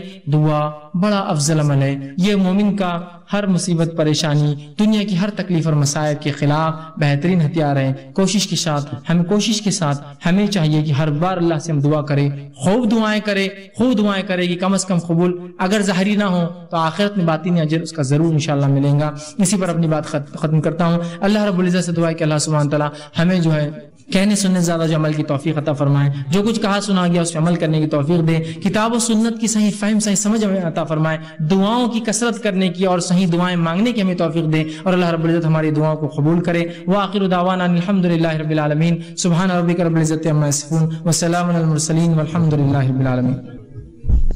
بسم اللہ الرحمن الرحیم. الحمدللہ رب العالمین والصلاة والسلام علی خاتم النبیین والمرسلین. رب اشرح لی صدری ویسر لی امری واحلل عقدۃ من لسانی یفقہوا قولی. اما بعد. جی السلام علیکم. میرا نام عمران عمودی ہے.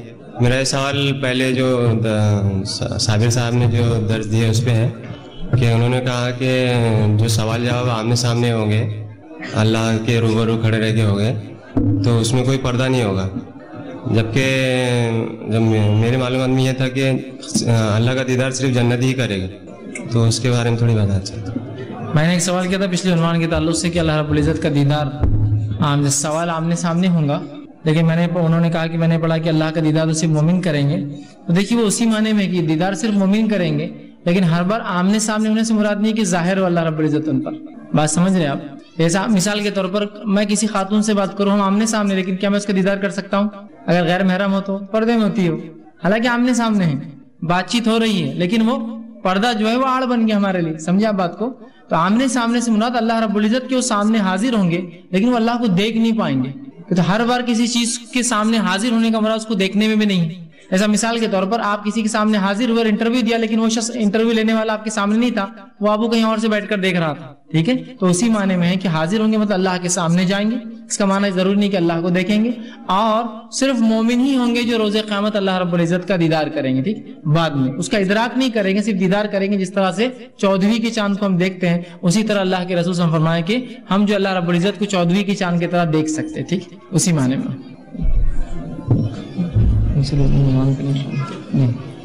السلام علیکم.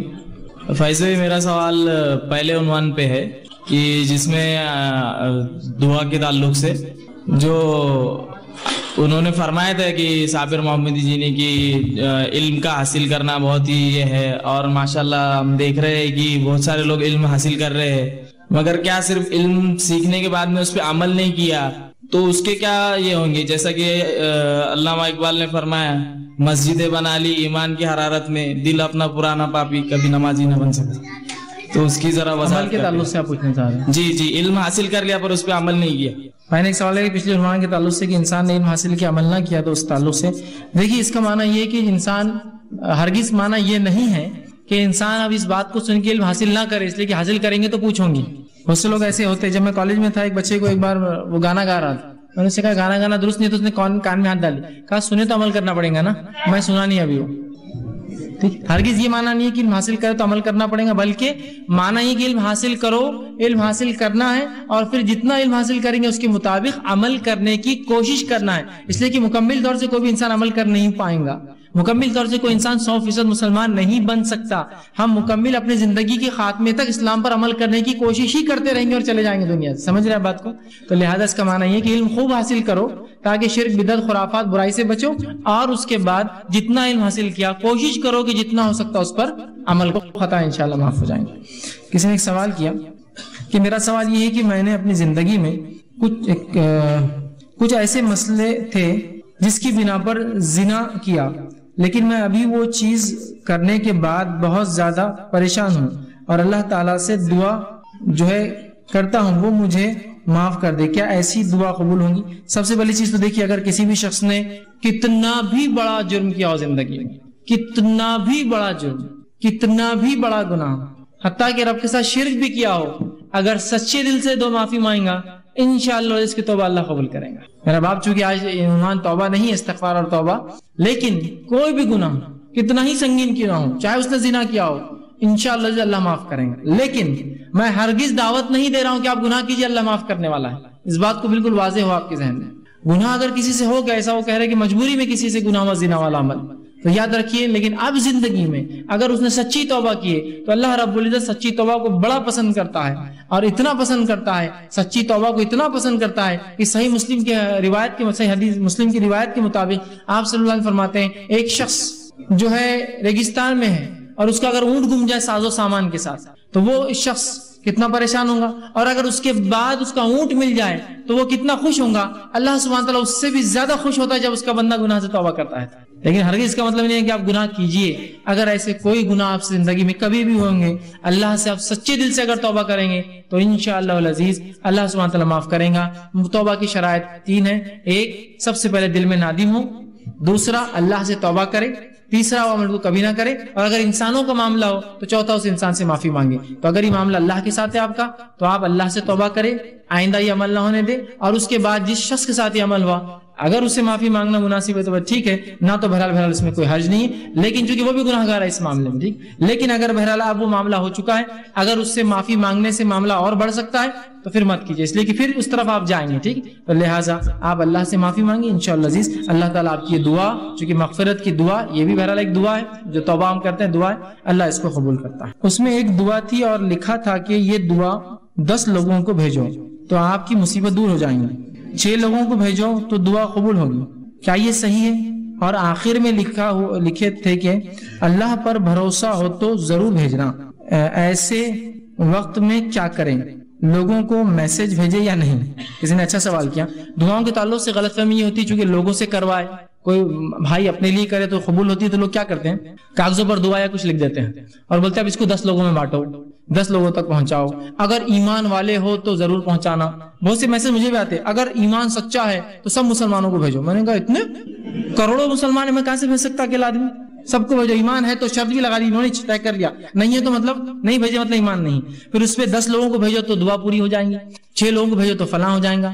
یہ تو ٹھیک تھا. اب اس میں یہ بھی لکھا ہوا رہتا اگر نہیں بھیجے تو ایک آدمی مر گیا، ایک کا بچہ مر گیا، ایک کی نوکری چلے گئی، اور ایک نے کر دیا تو اس کی لاٹری لگ گئی، اس کا فلاں ہو گیا.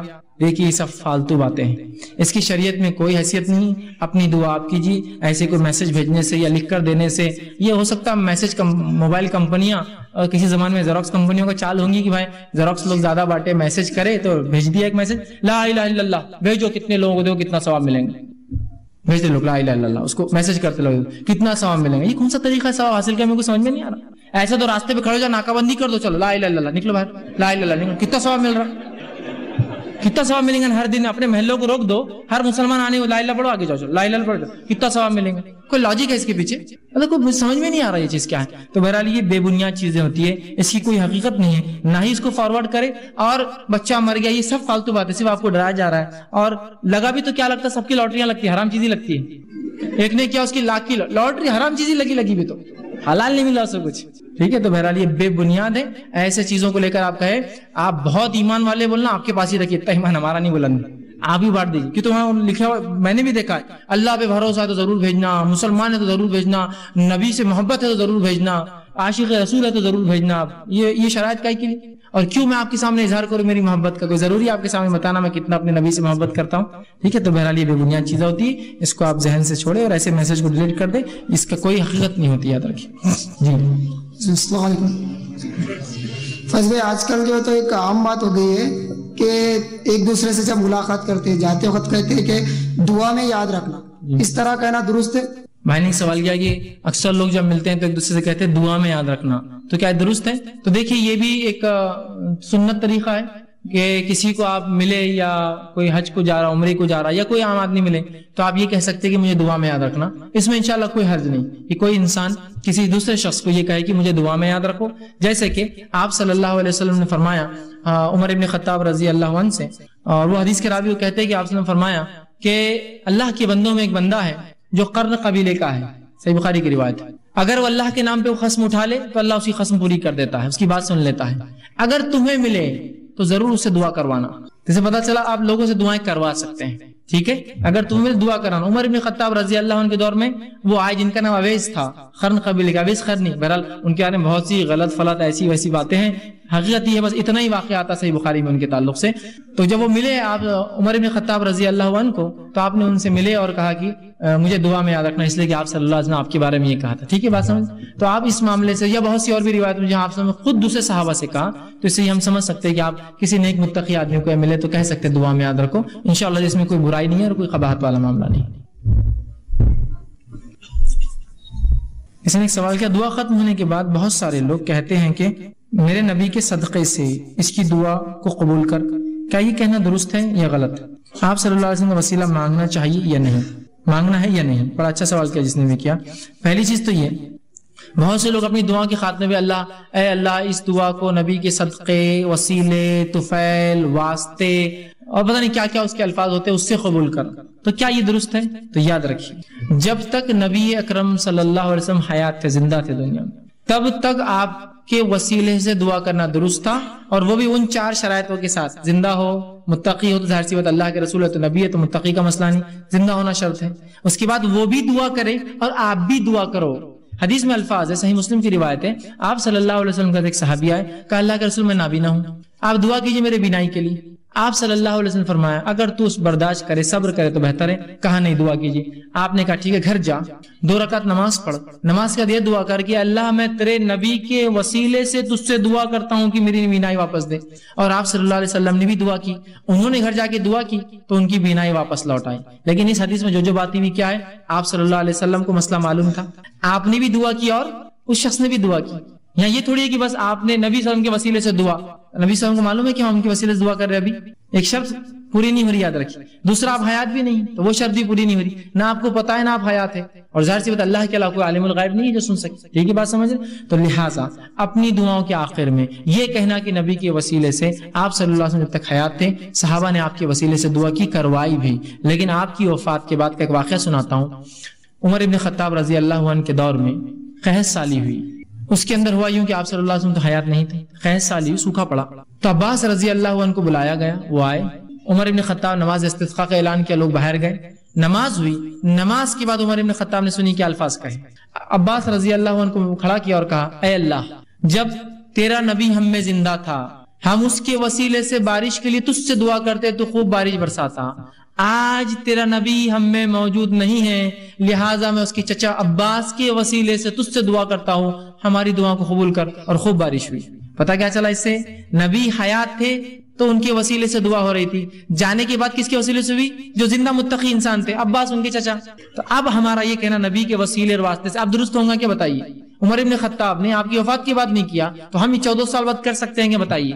صحابہ میں سے کسی نے بھی رسول کی وفات کے بعد، میں پھر کہہ رہا ہوں آپ کی زندگی میں بہت سے وسیلے لیے، انتقال کے بعد کبھی یہ کہا کہ رسول کے وسیلے سے، واسطے سے، طفیل سے، صدقے طفیل سے، پتہ نہیں یہ کیا لفظ ہے، تو مانگتے ہیں، یہ درست نہیں۔ اس لیے میں نے پہلے کہا اپنی دعا آپ مانگیے، اللہ رب العزت سب کی دعائیں سنتا ہے، یاد رکھیے، اور کسی کے واسطے کہ اللہ کو ضرورت نہیں ہے۔ اس آیت میں سورہ بقرہ کی اللہ نے خل کا لفظ بھی نکال دیا، نبی کو اتنا بھی نہیں دیا، کہا سیدھے سنتا ہوں میں تمہاری، خل بھی نہیں کہا کہہ دو ان سے کہ میں دعائیں سنتا ہوں، سیدھا کہا یہ مجھ سے تم سے پوچھتے دعا، مجھ سے پوچھتے کہاں میرے بارے میں تو کہہ دو میں ان سے قریب ہوں۔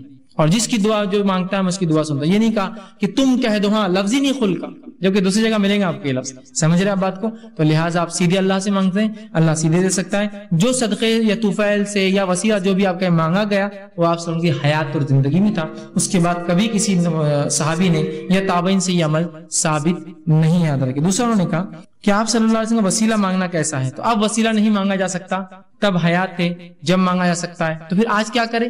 تو کوئی متقی نیک پرہیزگار شخص ہو, وہ بھی آپ کے لیے دعا کرے, آپ بھی اس کے لیے دعا کرے, تو بہرحال انشاءاللہ یہ وسیلہ آپ لے سکتے ہیں. لیکن اب یہ کہنا نبی کے وسیلے سے درست نہیں, اس لیے کہ صحابہ نے کبھی آپ سے ان کی وفات کے بعد, انتقال کے بعد آپ کا وسیلہ نہیں مانگا.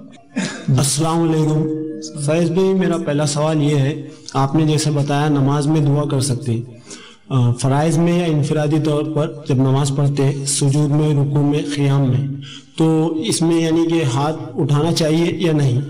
دوسرا سوال میرا یہ ہے کہ سلام جو دعا ہے, تو کچھ پرنٹ آؤٹس میں نے دیکھی ہے مسجد میں لگائے جاتے ہیں السلام علیکم اور السلام علیکم, یعنی کہ بتایا جاتا ہے ٹرانسلیشن اگر غلط کیا جاتا ہے تو وہ بد دعا ہو جاتی ہے.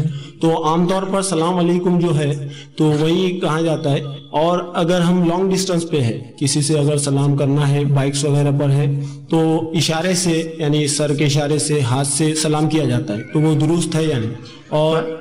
اور میرا ایک سوال ہے, اگر تلاوت کرتے ہیں تو جو سجود کی آیت آتی ہے تو امیجیٹلی سجدہ کرنا چاہیے, کیونکہ بعض اوقات اگر آپ ایسے اوقات میں تلاوت کر رہے ہو جو حرام ہے, سجدہ حرام ہے, جیسا زوال کا وقت ہے, تو ایسی کنڈیشن میں کیا کرتے ہیں؟ بھائی کے پہلے دو سوال عنوان سے متعلق میں پہلے ان کا جواب دے دیتا ہوں. سب سے پہلے چیز تو یہ, انہوں نے کہا کہ جب نماز فرض و نفل ہو, ہم سجدے, رکوع, قیام میں دعا کریں تو کیا ہاتھ اٹھا کر کریں گے؟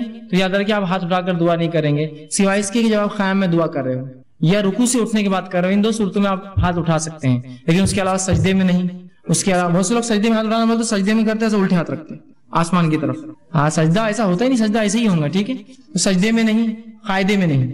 آپ اگر دعا کریں اور قیام میں ہے امام, اور یا پھر اپنی انفرادی پڑھ رہے ہیں, تو آپ ہاتھ اٹھا کر سکتے ہیں اپنا سورہ فاتحہ ضمیر سورہ کے بعد, یا اس کے علاوہ سمیع اللہ لمن حمیدہ جب بولتے ہیں آپ اٹھتے ہیں تب آپ کر سکتے ہیں, اس لیے کہ یہ دو موقع پہ آپ سے ثابت ہے آپ دعا کرتے تھے, ٹھیک. اس کے علاوہ باقی اس میں ہاتھ اٹھانا آپ کو نہیں دعا کے اندر, ٹھیک. یہ آپ کا بہرحال پہلا.